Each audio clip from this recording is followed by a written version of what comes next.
Greetings to you all in the risen name of the Lord Jesus Christ. ಪುನರ್ತನವಾಗಿರುವಂತ ಯೇಸು ಕ್ರಿಸ್ತನ ಹೆಸರಿನಲ್ಲಿ ಎಲ್ಲರಿಗೂ ನಾನು ಆಹ್ವಾನಿಸುವಂತವನಾಗಿದ್ದೇನೆ. Hallelujah. It's wonderful to be in the house of God. ದೇವರ ಆಲಯದಲ್ಲಿ ಕಾಣಲ್ಪಡುವಂತದ್ದು ಬಹಳ ಸುಂದರವಾಗಿ ರಮ್ಯವಾಗಿ ಕಾಣಲ್ಪಡುವಂತದ್ದಾಗಿದೆ. I always tell only in the house of God you will get good news, instruction, direction, inspiration. ನಾನು ಯಾವಾಗಲೂ ಹೇಳುವ ರೀತಿಯಲ್ಲಿ ದೇವರ ಮಂದಿರದಲ್ಲಿ ಮಾತ್ರವೇ ನಿಮಗೆ ಆಲೋಚನೆಯು ಮಾರ್ಗವು ಎಲ್ಲವೂ ಸಹ ದೇವರ ಆಲಯದಲ್ಲಿ ಮಾತ್ರ ಸಿಗುವಂತದ್ದಾಗಿದೆ. No doubt every week you hear the message from different servants of God. ಪ್ರತಿ ಭಾನುವಾರ ದಿನದಲ್ಲಿಯೂ ದೇವ ಸೇವಕರ ಒಟ್ಟಿಗೆ ನೀವು ಅನೇಕ ದೇವರ ವಾಕ್ಯಗಳನ್ನು ಕೇಳಿಕೊಳ್ಳುತ್ತೀರಾ. So it's not who stands here, it's what they preach. It's the word of God that will transform your life. ಇಲ್ಲಿ ನಿಂತುಕೊಂಡು ಮಾತನಾಡುವಂತವರಾಗಲಿ ಇಲ್ಲವಾದ್ರೆ ಅವರ ಬಾಯಿಂದ ಬರುವಂತ ಮಾತುಗಳಾಗಲಿ ನಿಮ್ಮನ್ನು ಬದಲಾಯಿಸುವುದಿಲ್ಲ. ದೇವರ ವಾಕ್ಯ ಮಾತ್ರವೇ ನಿಮ್ಮನ್ನು ಬದಲಾಯಿಸುವಂತದಾಗಿದೆ. Amen. Amen. Not the person who stands here. ಅಲ್ಲಿ ನಿಂತುಕೊಳ್ಳುವಂತ ವ್ಯಕ್ತಿ ಬದಲಾಯಿಸುವುದಿಲ್ಲ. You receive the word of God by faith that will transform your life and your family. ಅವರ ಬಾಯಿಂದ ಬರುವಂತ ಪ್ರತಿಯೊಂದು ಮಾತುಗಳನ್ನು ನಂಬಿಕೆ ಮುಖಾಂತರವಾಗಿ ನೀವು ನನಗೆಂದು ನೀವು ತೆಗೆದುಕೊಳ್ಳುವುದಾದರೆ ನಿಮ್ಮನ್ನು ಬದಲಾಯಿಸುತ್ತದೆ, ನಿಮ್ಮ ಕುಟುಂಬವನ್ನು ಸಹ ಅದು ಬದಲಾಯಿಸುವಂತದಾಗಿದೆ. Hallelujah. Hallelujah. Every Sunday you come, you should not go back as you are. You should receive the word and you should develop that word, meditate on that word, and you must see what that word will bring miracle into my personal life. ನೀವು ಪ್ರತಿ ಭಾನುವಾರ ಬರುವಂತ ಸಮಯದಲ್ಲಿ ಏನೋ ಬಂದ ರೀತಿಯಲ್ಲಿ ಹೋಗುವುದು ಅಲ್ಲ, ನೀವು ಬರುವಂತ ಸಮಯದಲ್ಲಿ ದೇವರ ವಾಕ್ಯವನ್ನು ಕಲಿತುಕೊಂಡು ಅದನ್ನು ನೀವು ಧ್ಯಾನಿಸುತ್ತಾ ಅದು ಮಾತ್ರವಲ್ಲ ಅದರ ಮುಖಾಂತರವಾಗಿ ನೀವು ಅದ್ಭುತವನ್ನು ಪಡೆದುಕೊಳ್ಳಬೇಕು. Your hunger for the word of God will show how much you are hungry for God and his love, that you love him.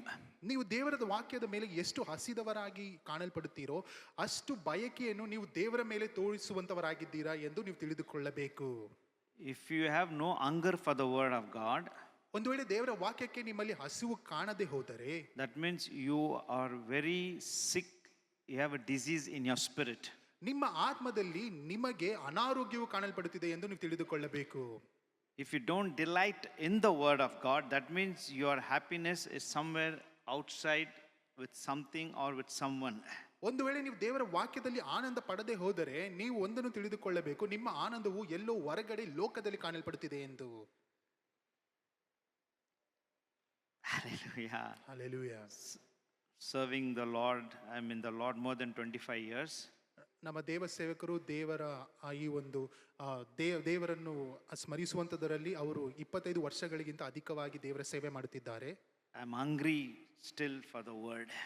ನಾನು ಈಗಲೂ ಸಹ ದೇವರ ವಾಕ್ಯಕ್ಕೋಸ್ಕರ ನಾನು ಹಸಿದವನಾಗಿಯೇ ಕಾಣಲ್ಪಡುತ್ತಿದ್ದೇನೆ. Every day, hours and hours and hours, 8 hours. My son is there, he knows I'm always in my room studying the word. ಪ್ರತಿ ದಿನದಲ್ಲಿಯೂ 8 ಗಂಟೆಗಳ ಕಾಲ ನನ್ನ ಮಗನೂ ಸಹ ಇಲ್ಲೇ ಇದ್ದಾನೆ. ನಾನು ಅಲ್ಲಿ ಹೋಗಿ ನನ್ನ ಬಾಗಿಲಿನ ಒಳಗಡೆ ನನ್ನ ರೂಮಿನ ಒಳಗಡೆ ಬಾಗಿಲನ್ನು ಹಾಕಿಕೊಂಡು ನಾನು ದೇವರ ವಾಕ್ಯವನ್ನು ಧ್ಯಾನಿಸುತ್ತಲೇ ಇರುತ್ತೇನೆ. I'm just inside my room. ನಾನು ಬರೀ ನನ್ನ ಕೊಠಡಿಯಲ್ಲಿ ಮಾತ್ರ ಕಾಣಲ್ಪಡುತ್ತಿದ್ದೇನೆ. Fellowship with the word of God is fellowship with Jesus. ದೇವರ ವಾಕ್ಯದೊಟ್ಟಿಗೆ ನೀವು ಒಡನಾಟವನ್ನು ಇಟ್ಟುಕೊಳ್ಳುವುದಾದರೆ ನೀವು ಯೇಸು ಕ್ರಿಸ್ತನ ಒಟ್ಟಿಗೆ ಒಡನಾಟ ಇಟ್ಟುಕೊಂಡ ರೀತಿಯಲ್ಲಿ ಆಗಿದೆ. Why do I say all this? Just come, listen and go back. It will not do any benefit to you. ಯಾಕೆ ನಾನು ಇದನ್ನು ಹೇಳುತ್ತಿದ್ದೇನೆ ಅಂದರೆ ನೀವು ಸುಮ್ಮನೆ ಬಂದು ಏನೋ ದೇವರ ವಾಕ್ಯವನ್ನು ಕೇಳಿಸಿಕೊಂಡು ಹೋಗಿ ಬಿಡುವುದಾದರೆ ಅದರಿಂದ ನಿಮಗೆ ಏನು ಲಾಭ ಉಂಟಾಗುವುದಿಲ್ಲ. You are wasting your time. ನೀವು ನಿಮ್ಮ ಸಮಯವನ್ನು ಸುಮ್ಮನೆ ವ್ಯರ್ಥ ಮಾಡುತ್ತಿದ್ದೀರಾ. Whoever preaches is not just enough, oh nice message and go back. ಇಲ್ಲಿ ಏನೋ ಬಂದು ಒಳ್ಳೆ ಚೆನ್ನಾಗಿ ವಾಕ್ಯವನ್ನು ಕೊಟ್ಟಿದ್ದಾರೆ ಎಂದು ಆ ರೀತಿಯಾಗಿ ಅಂದುಕೊಂಡು ನೀವು ಹೋಗುವುದಾದರೆ ಏನು ನಡೆಯುವುದಿಲ್ಲ. Your pastors cannot change you. ನಿಮ್ಮ ದೇವ ಸೇವಕರು ನಿಮ್ಮನ್ನು ಬದಲಾಯಿಸುವುದಕ್ಕೆ ಸಾಧ್ಯವಿಲ್ಲ. Man cannot change you. ಮನುಷ್ಯನು ನಿಮ್ಮನ್ನು ಬದಲಾಯಿಸುವುದಕ್ಕೆ ಸಾಧ್ಯವಿಲ್ಲ. The word that you receive by faith, that will change your life. ನಂಬಿಕೆ ಮುಖಾಂತರವಾಗಿ ನೀವು ವಾಕ್ಯವನ್ನು ಸ್ವೀಕರಿಸಿಕೊಳ್ಳುವುದಾದರೆ ಅದು ನಿಮ್ಮನ್ನು ಬದಲಾಯಿಸುವಂತದಾಗಿದೆ. Hallelujah. Hallelujah. One of the tactics of the devil, ಶತ್ರುವಿನ ಒಂದು ಆಲೋಚನೆಗಳು. You come, you sit in the house of God and you hear the word of God. ನೀವು ದೇವರ ಆಲಯಕ್ಕೆ ಬಂದು ದೇವರ ವಾಕ್ಯವನ್ನು ಕೇಳಿಸಿಕೊಳ್ಳುತ್ತೀರಾ. And the devil will try to prompt you and tell you, oh, this is not for me. This is for that person who's sitting next to me. This is for that person who's in that row.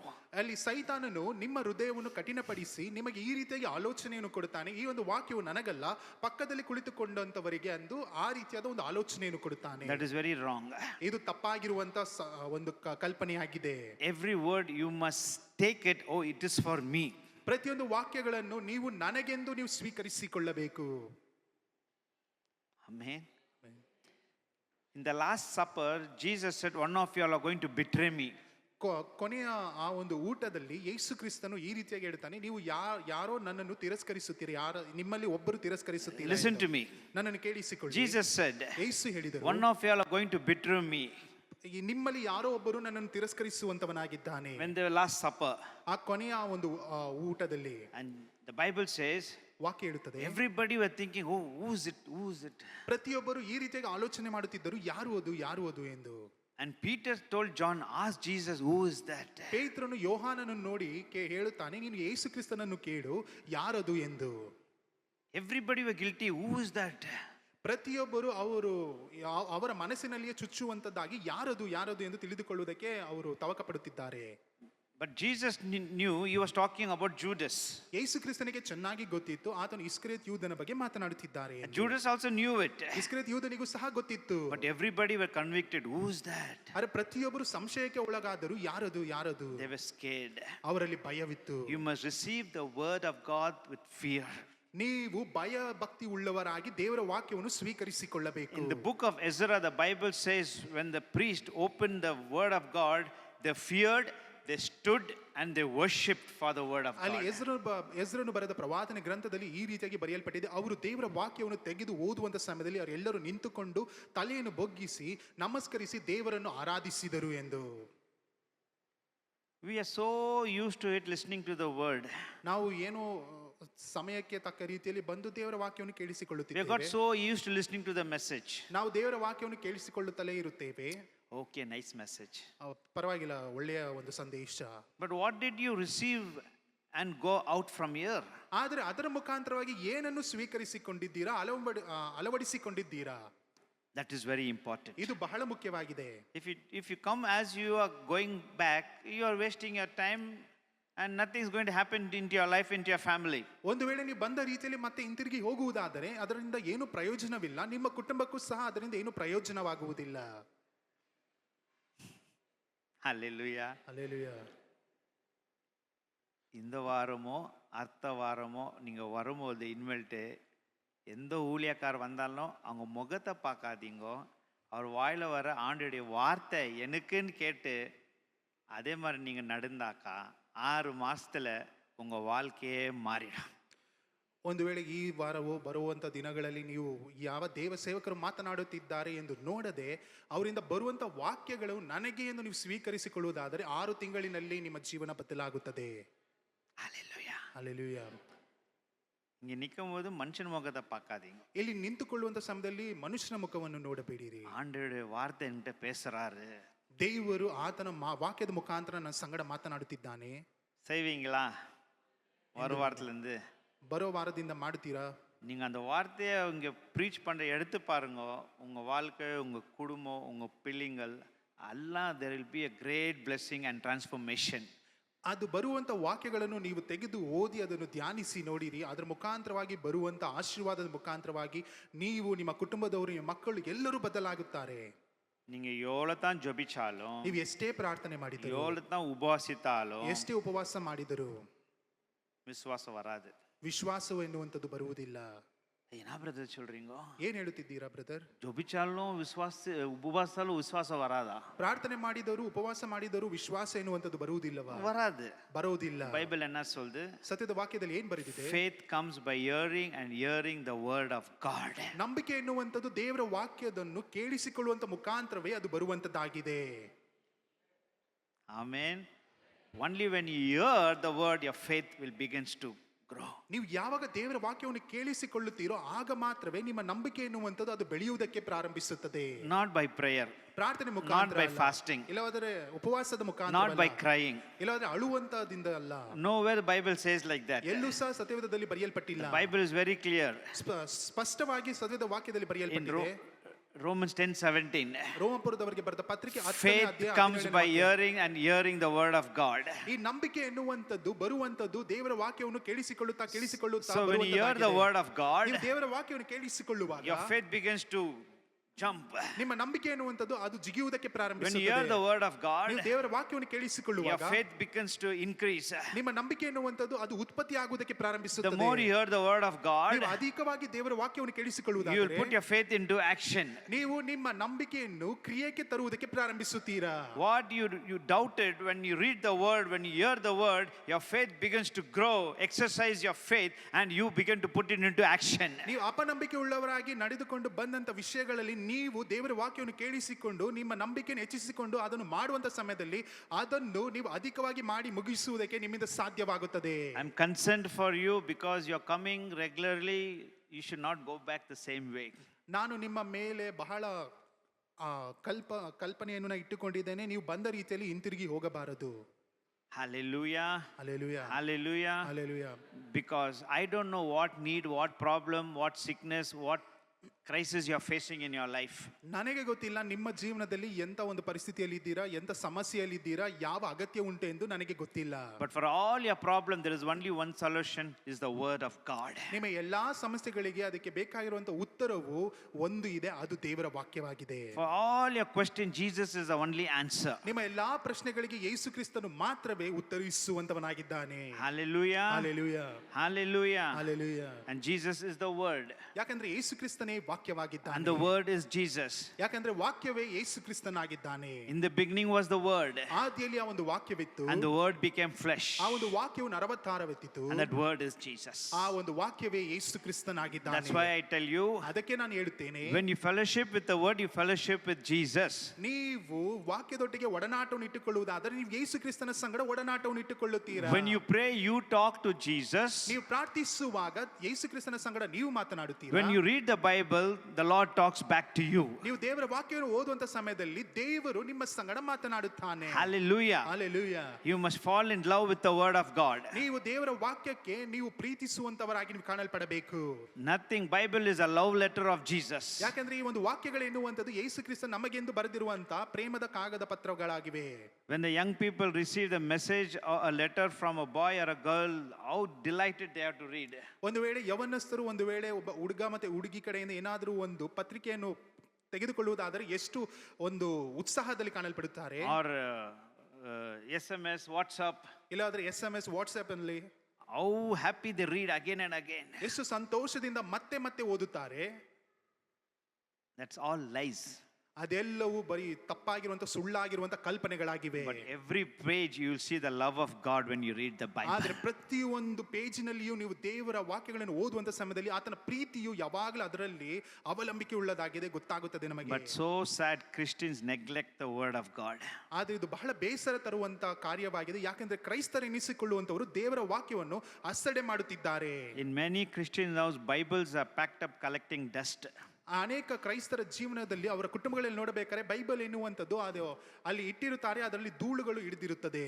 Young people, ಯವನಸ್ಥರೇ, elderly people, ದೊಡ್ಡವರೇ, married people, ಮದುವೆ ಆಗಿರುವಂತವರೇ, office going people, ಕೆಲಸಕ್ಕೆ ಹೋಗುವಂತವರೇ, I can tell you, everybody neglect the word of God. ನಾನು ಪ್ರತಿಯೊಬ್ಬರಿಗೂ ಹೇಳುತ್ತಿದ್ದೇನೆ, ಪ್ರತಿಯೊಬ್ಬರು ನೀವು ದೇವರ ವಾಕ್ಯಗಳನ್ನು ತಿರಸ್ಕರಿಸುತ್ತಿದ್ದೀರಾ. Because many of us are busy with our own things. ಯಾಕಂದ್ರೆ ಪ್ರತಿಯೊಬ್ಬರು ಅವರವರ ಕೆಲಸಗಳಲ್ಲಿ ಬ್ಯುಸಿ ಆಗಿದ್ದಾರೆ. Young people are busy school and college. ಯವನಸ್ಥರು ನೋಡಬೇಕಾದ್ರೆ ಸ್ಕೂಲ್ ಕಾಲೇಜಿನಲ್ಲಿ ತಮ್ಮ ಸಮಯವನ್ನು ಕಳೆಯುತ್ತಿದ್ದಾರೆ. Women are busy with cooking. ಹೆಂಗಸರು ನೋಡಬೇಕಾದ್ರೆ ಬರೀ ಅಡಿಗೆಯಲ್ಲಿಯೇ ತೊಡಗಿಕೊಂಡಿದ್ದಾರೆ. People are in the different profession, they are busy with their own work. ಬೇರೆಯವರು ಕೆಲಸಗಳಲ್ಲಿ ಮಾಡುವಂತವರು ಅವರು ತಮ್ಮ ತಮ್ಮ ಕೆಲಸಗಳಲ್ಲಿ ಅಲ್ಲಿ ತೊಡಗಿದ್ದಾರೆ. 24 hours 24 ಗಂಟೆ in a day. ಒಂದು ದಿನದಲ್ಲಿ. But it's so sad, and let me use that word, shame on us if we don't give little time to God. ನಮಗೆ ಅಸಹ್ಯವಾಗಬೇಕು. ಯಾಕಂದ್ರೆ ನಾವು ನೋಡಬೇಕಾದ್ರೆ ದೇವರ ವಾಕ್ಯಕ್ಕೆ ಸಮಯವನ್ನು ಕೊಡುತ್ತಿಲ್ಲ. புரியுதுங்களா? ಅರ್ಥವಾಗುತ್ತಿದೆಯಾ?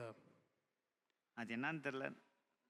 ನಾನು எடுத்து notes ரெடி பண்ணி preach பண்ணனுಂಟೆ, but I feel I should say it. ನಾನು ಬೇರೆ ವಾಕ್ಯಗಳನ್ನು ನಿಮಗೆ ಹಂಚಿಕೊಳ್ಳಬೇಕಂತ ಅಂದುಕೊಂಡಿದ್ದೆ, ಆದರೆ ನನಗೆ ಗೊತ್ತಿಲ್ಲ, ದೇವರ ಆತ್ಮನು ಇದನ್ನು ಪ್ರೇರೇಪಿಸಿ ನಿಮಗೆ ಹೇಳುವುದಕ್ಕೆ ಹೇಳುತ್ತಿದ್ದಾನೆ. God has given us strength. ದೇವರು ನಮಗೆ ಬಲವನ್ನು ಕೊಡುತ್ತಿದ್ದಾನೆ. God has given us wisdom. ದೇವರು ನಮಗೆ ಜ್ಞಾನವನ್ನು ಕೊಟ್ಟಿದ್ದಾನೆ. To go to college. ಕಾಲೇಜಿಗೆ ಹೋಗುವುದಕ್ಕೆ, ಸ್ಕೂಲಿಗೆ ಹೋಗುವುದಕ್ಕೆ. God has given us the grace, got a good job. ದೇವರು ನಮಗೆ ತನ್ನ ಕೃಪೆಯ ಮುಖಾಂತರವಾಗಿ ಸುಂದರವಾಗಿರುವಂತಹ ಕೆಲಸವನ್ನು ಕೊಟ್ಟಿದ್ದಾನೆ. Married. ಉತ್ತಮವಾದ ಒಂದು ಕುಟುಂಬ, have a children, ಮಕ್ಕಳು, have a car, ಓಡಿಸುವುದಕ್ಕೆ have a house, ಮನೆ, have a bike, good health, ಒಳ್ಳೆ ಆರೋಗ್ಯ, ಏನೇ ಆದರೂ, whatever we are today, ನಾವು ಈ ದಿನದಲ್ಲಿ ಏನು ಎಂದು ನಾವು ಅಂದುಕೊಂಡಿದ್ದೇವೋ, it's because of him. ಆತನಿಂದಲೇ ಇದೆಲ್ಲವೂ ಆಗಿದೆ. But we neglect him. ಆದರೆ ಅದನ್ನು ನಾವು ತಿರಸ್ಕರಿಸುತ್ತಿದ್ದೇವೆ. We don't give priorities to him. ನಾವು ಆತನಿಗೆ ಮುಖ್ಯತ್ವವನ್ನು ಕೊಡುತ್ತಿಲ್ಲ. And you blame God where no miracles, where no blessings, nowhere no healing. ನಾವು ಆತನಿಗೆ ವಿರೋಧವಾಗಿ ಮಾತನಾಡುತ್ತೇವೆ. ಯಾಕೆ ದೇವರೇ ನನಗೆ ನೀನು ಆಶೀರ್ವಾದ ಮಾಡಿಲ್ಲ, ಯಾಕೆ ದೇವರೇ ನನಗೆ ಇನ್ನು ಅನಾರೋಗ್ಯದಲ್ಲಿದ್ದೇನೆ. when அந்த பழைய சர்ச்சில் நான் வரும்போது ப்ரீச் பண்ண வருவேன் நான், ಹಳೆಯ ಸಭೆಯಲ್ಲಿ ನಮ್ಮ ದೇವ ಸೇವಕರು ಅಲ್ಲಿ ಬಂದು ದೇವರ ವಾಕ್ಯವನ್ನು ಹಂಚಿಕೊಳ್ಳುತ್ತಿದ್ದರು. ವಾರ ವಾರ நிறைய சாட்சிங்க சொல்வாங்க. ವಾರ ವಾರ ಅಲ್ಲಿ ಬಂದು ಸಭೆಯಲ್ಲಿ ಸಾಕ್ಷಿಗಳನ್ನು ಹೇಳುತ್ತಿದ್ದರು. 3 பேர் 4 பேர் ஏஞ்சி சாட்சி சொல்வாங்க. 3 ಜನರು 4 ಜನರು ಎದ್ದು ದೇವರಿಗೆ ಸಾಕ್ಷಿಯನ್ನು ಹೇಳುತ್ತಿದ್ದರು. ನಾನು ನೆನ್ಚಿನ್ಕೊ, ಅಯ್ಯೋ ಹಿಂಗ ಸಾಕ್ಷಿ ಚೊಲಿನೇ ಕರಾಂಗ್ಲೇ, ಟೈಮ್ ಪೈನಾಗಿದೆ, ನಾ ಎಪ್ಪೋ ಪ್ರೀಚ್ ಪண்றது ಅಂತ. ಅಯ್ಯೋ ಇವರು ಇಷ್ಟೊಂದು ಸಮಯ ತೆಗೆದುಕೊಳ್ಳುತ್ತಿದ್ದಾರೆ, ನಾನು ಯಾವಾಗ ಹೋಗಿ ದೇವರ ವಾಕ್ಯವನ್ನು ಹಂಚಿಕೊಳ್ಳುವುದು ಎಂದು. அப்பெல்லாம் ಅನೌನ್ಸ್ಮೆಂಟೇ ಇಲ್ಲ. ಆ ಒಂದು ಸಮಯದಲ್ಲಿ ಅನೌನ್ಸ್ಮೆಂಟ್ ಎಲ್ಲ ಇರಲಿಲ್ಲ. ಯಾರನ್ನ ಸಾಕ್ಷಿ சொல்லுங்க நிறைய பேர் சொல்லுவாங்க. ಯಾರು ಸಾಕ್ಷಿ ಹೇಳಿರಿ ಎಂದು ಹೇಳುವುದಾದ್ರೆ ಅನೇಕ ಜನರು ಬಂದು ಹೇಳುತ್ತಿದ್ದರು. ಈಗ ವಾರ ವಾರ ಅನೌನ್ಸ್ பண்றாங்க. ಈಗ ವಾರ ವಾರ ಅನೌನ್ಸ್ಮೆಂಟ್ ಅನ್ನು ಮಾಡುತ್ತಿದ್ದಾರೆ. எங்கே 1 2 தான் ನಾನು பார்க்கிறேன். ಎಲ್ಲೋ ಅಪರೂಪಕ್ಕೆ 1 2 ಮಾತ್ರ ನೋಡುತ್ತಿದ್ದೇನೆ. எப்பனா ஒரு ரசம் வந்து சொல்றாங்க. ಯಾವಾಗಲೂ ಒಂದ್ಸತಿ ಬಂದು ಹೇಳುತ್ತಾರೆ. Why? ಯಾಕೆ? Search your heart. ನಿಮ್ಮ ಹೃದಯವನ್ನು ಪರೀಕ್ಷಿಸಿ ನೋಡಿ. ಮೊದಲ மாதிரி என் வாழ்க்கையில என் குடும்பத்துல அந்த மாதிரி ஒரு ஆசீர்வாதம் இல்ல.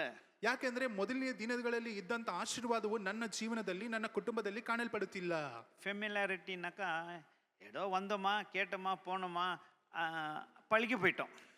ಈ ಒಂದು ವಿಷಯಗಳನ್ನು ನೋಡಬೇಕಾದ್ರೆ ಏನೋ ಬಂದೇವಾ, ಏನೋ ನೋಡಿದವ ಎಂದು ಅದರೊಳಗಡೆ ನಾವು ನಮ್ಮನ್ನು ನಾವೇ ಅದರಲ್ಲಿ ತೊಡಗಿಕೊಂಡು ಹೋಗುತ್ತಿದ್ದೇವೆ. ஒரு தாகத்தோடு, ஒரு வைராத்தோடு, ஒரு விசுவாசத்தோடு வந்து பாஸ்டர் கிட்ட தலை கொடுக்குறீங்க, ஜெபிக்கிறீங்க, விடுதலை பெறுறீங்க. ನೀವು ಒಂದು ದಾಹದಿಂದ, ಒಂದು ನಂಬಿಕೆ ಮುಖಾಂತರವಾಗಿ ನೀವು ದೇವ ಸೇವಕರ ಬಳಿಯಲ್ಲಿ ಬಂದು ನೀವು ಮೊಣಕಾಲುಗಳನ್ನ ಹಾಕಿ ಅವರ ಬಳಿಯಲ್ಲಿ ನೀವು ಪ್ರಾರ್ಥಿಸಿಕೊಳ್ಳುತ್ತೀರಾ. ಉங்க ವಿಶ್ವಾಸಪಡಿ உங்களுக்கு அற்புதம் செய்றாரு.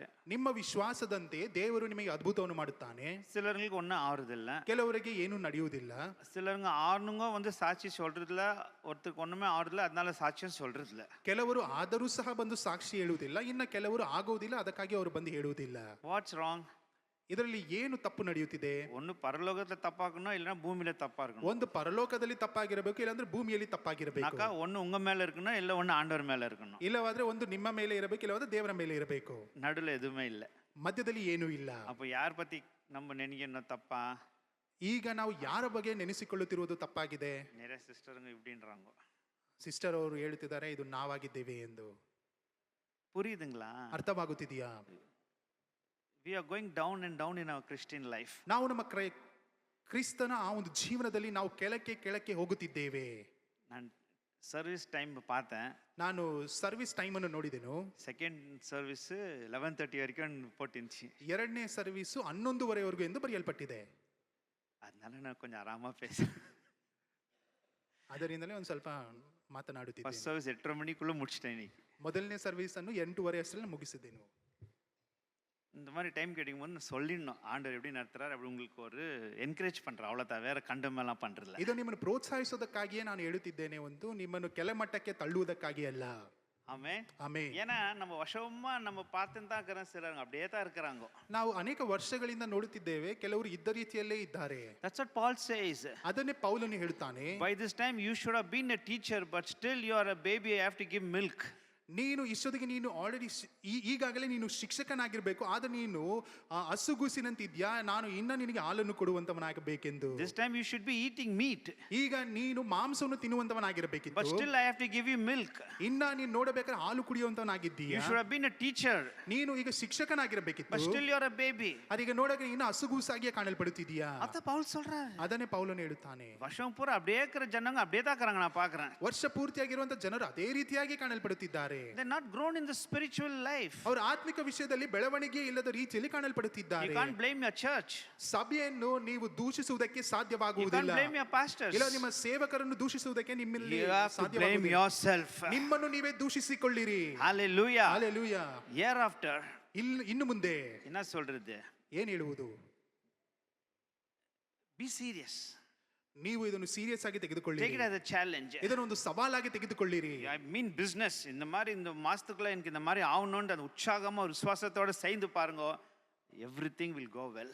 ನೀವು ಯಾವ ರೀತಿಯಾಗಿ ಒಂದು ವ್ಯಾಪಾರ ಮಾಡುತ್ತೀರೋ ಅದೇ ರೀತಿಯಾಗಿ ನೀವು ಉತ್ಸಾಹ ಮುಖಾಂತರವಾಗಿ ನೀವು ಮಾಡಿ ನೋಡಿರಿ, ನಡೆಯುತ್ತದೆ ಎಂದು ನಿಜವಾಗಿಯೂ ನಡೆಯುತ್ತದೆ.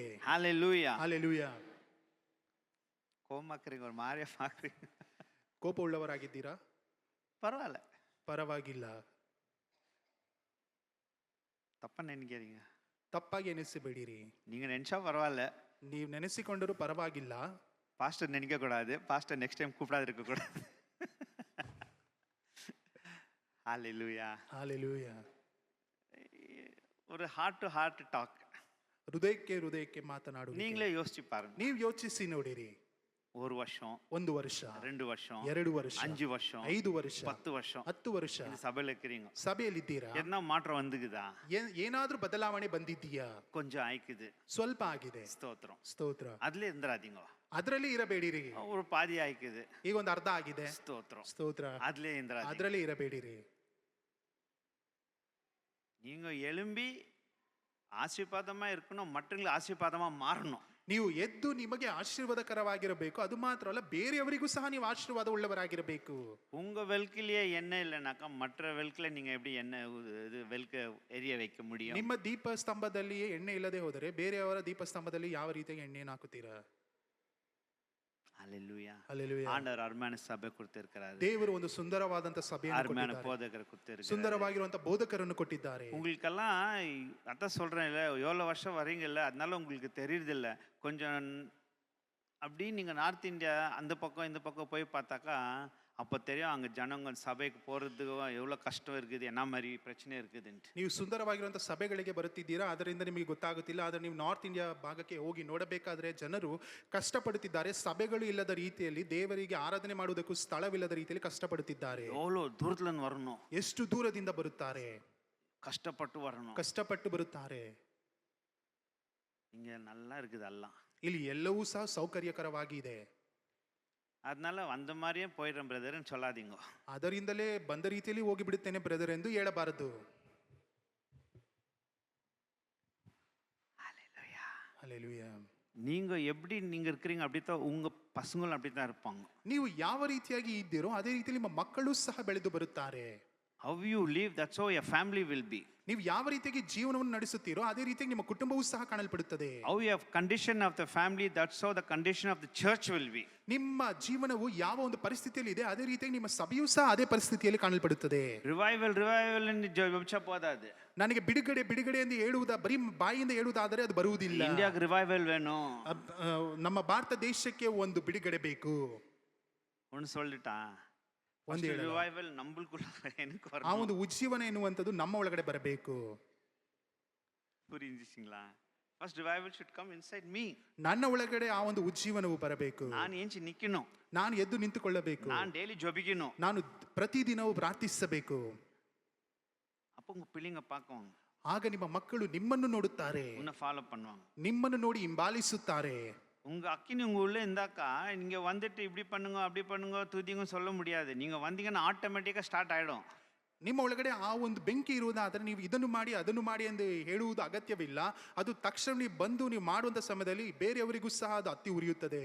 அங்கே கொயர் வேணும், மியூசிக் வேணும், அப்பதான் பாடுற அதெல்லாம் இல்லை. கொயர் ஸ்டார்ட் பண்ணது பின்னால நீங்க அப்படியே போயிட்டு ஆவில. ನಿಮಗೆ ಕೊಯ್ಯರ್ ಬೇಕು ಇಲ್ಲ ಮ್ಯೂಸಿಕ್ ಬೇಕು ಎಂದು ಎಂಬುದಾಗಿ ಅಲ್ಲ, ನಿಮ್ಮಲ್ಲಿ ಆ ಒಂದು ಬೆಂಕಿಯು ಕಾಣಲ್ಪಡುವುದಾದರೆ ಅವರು ಪ್ರಾರಂಭಿಸುವುದಕ್ಕಿಂತ ಮುಂಚಿತವಾಗಿಯೇ ನೀವು ದೇವರನ್ನು ಆರಾಧಿಸುವುದಕ್ಕೆ ಆತನನ್ನು ಮಹಿಮೆ ಪಡಿಸುವುದಕ್ಕೆ ಪ್ರಾರಂಭಿಸುತ್ತೀರಾ. சரி, ரொம்ப உப்பு போட்டா சாப்பாடு கெட்டுடும், நம்ம பாட்டுக்கு போயிடலவா. Hebrews chapter 11 and verse 7. Book of Hebrews chapter 11 and verse 7. ಇಬ್ರಿಯರಿಗೆ ಬರೆದ ಪತ್ರಿಕೆ 11ನೇ ಅಧ್ಯಾಯದ 7ನೇ ವಾಕ್ಯ. 11:7.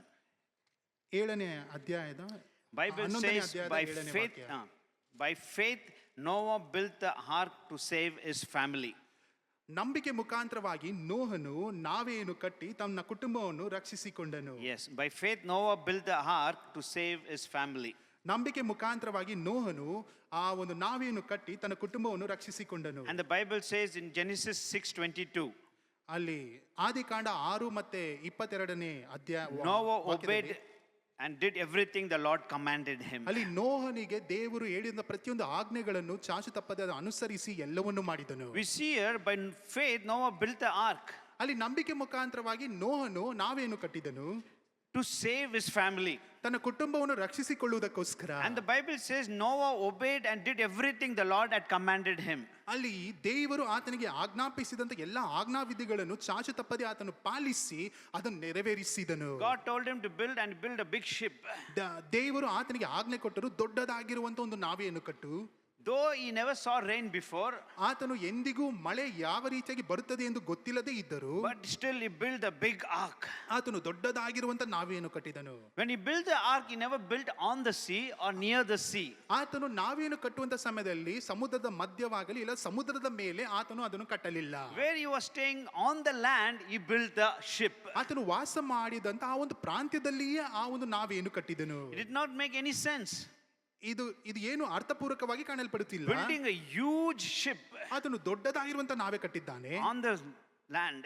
ಅಲ್ಲಿ ನೋಡಬೇಕಾದ್ರೆ ಅದು ಭೂಮಿಯ ಮೇಲೆ ಕಟ್ಟಿದ್ದಾನೆ. And before that there was no rain. ಅದರ ಮುಂಚಿತವಾಗಿ ಎಂದಿಗೂ ಮಳೆ ಬಂದಿಲ್ಲ. But he obeyed God. ಆದರೆ ದೇವರ ಆಜ್ಞೆಗೆ ಆತನು ತದ್ವಿರೋಧವಾಗಿ ನಡೆಯದೆ ಅದನ್ನು Though it ಅಂಗೀಕರಿಸಿಕೊಂಡನು. did not make any sense. ಅದು ಯಾವುದಕ್ಕೂ ಅದು ಏನು ಅದಕ್ಕೇನು ತೋಚದೆ ಇರುವಂತ ಸಮಯದಲ್ಲಿ. And he also obeyed God. He said, bring all the animals by pair and bring it into the ark. ದೇವರು ಹೇಳಿದ ರೀತಿಯಲ್ಲಿ ಆತನು ಗಂಡು ಹೆಣ್ಣು ಎರಡು ವಿಧವಾದ ಪ್ರತಿಯೊಂದು ಪ್ರಾಣಿಗಳನ್ನು ಆ ಒಂದು ನಾವೆಯೊಳಗೆ ಕರೆದುಕೊಂಡು And ಬಂದನು. Bible says he obeyed God. ಆತನು ದೇವರಿಗೆ ವಿಧೇಯನಾದನು ಎಂದು ಬರೆಯಲ್ಪಟ್ಟಿದೆ. And finally he told he and his family to enter into the ark. ಕೊನೆಗೆ ದೇವರು ಹೇಳುತ್ತಾರೆ, ನೀನು ಮತ್ತೆ ನಿನ್ನ ಕುಟುಂಬದವರು ಒಳಗಡೆ ಹೋಗಿರಿ ಎಂದು And ಹೇಳಬೇಕಾದರೆ he entered the ark, he and his family. ಆತನು ಮತ್ತೆ ಆತನ ಕುಟುಂಬದವರು ದೇವರು ಹೇಳಿದಂತೆಯೇ ಒಳಗಡೆ ಹೋಗುತ್ತಾರೆ. That's why Bible says 6:22 of Genesis, Noah obeyed God everything what God commanded him. ಅದಕ್ಕೋಸ್ಕರವೇ ಆದಿಕಾಂಡ 6:22ರಲ್ಲಿ ಬರೆಯಲ್ಪಟ್ಟಿದೆ, ನೋಹನು ದೇವರು ಹೇಳಿದಂತ ಪ್ರತಿಯೊಂದನ್ನು ಅದಕ್ಕೆ ವಿಧೇಯನಾಗಿ ನಡೆದುಕೊಂಡನು. There is always a blessing you will experience when you obey God. ಪ್ರತಿಯೊಂದು ಬಾರಿಯೂ ನೀವು ದೇವರಿಗೆ ವಿಧೇಯರಾಗಿ ನಡೆದುಕೊಳ್ಳುವಂತ ಸಮಯದಲ್ಲಿ ಅದರಿಂದ ಒಂದು ಆಶೀರ್ವಾದವು ಉಂಟಾಗುತ್ತದೆ. When Jesus told them to fill the jar with the water, the Bible says they obeyed.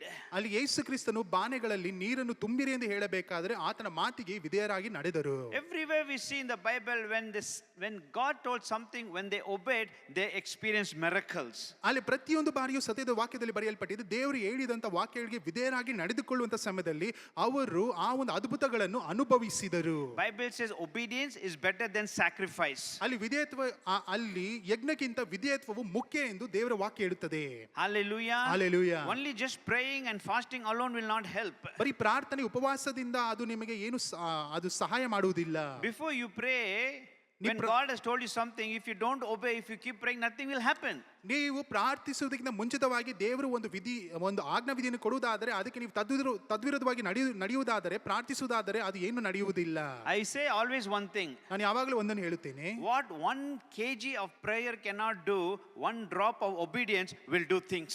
1 kg ಗಟ್ಟಲೆ ಅವಿಧೇಯತ್ವಗಿಂತಲೂ ಒಂದು ಹನಿ ನೀರಷ್ಟು ವಿಧೇಯತ್ವವು ಅದು ಎಲ್ಲವನ್ನು ಮಾಡಿ ಮುಗಿಸುವಂತದಾಗಿದೆ.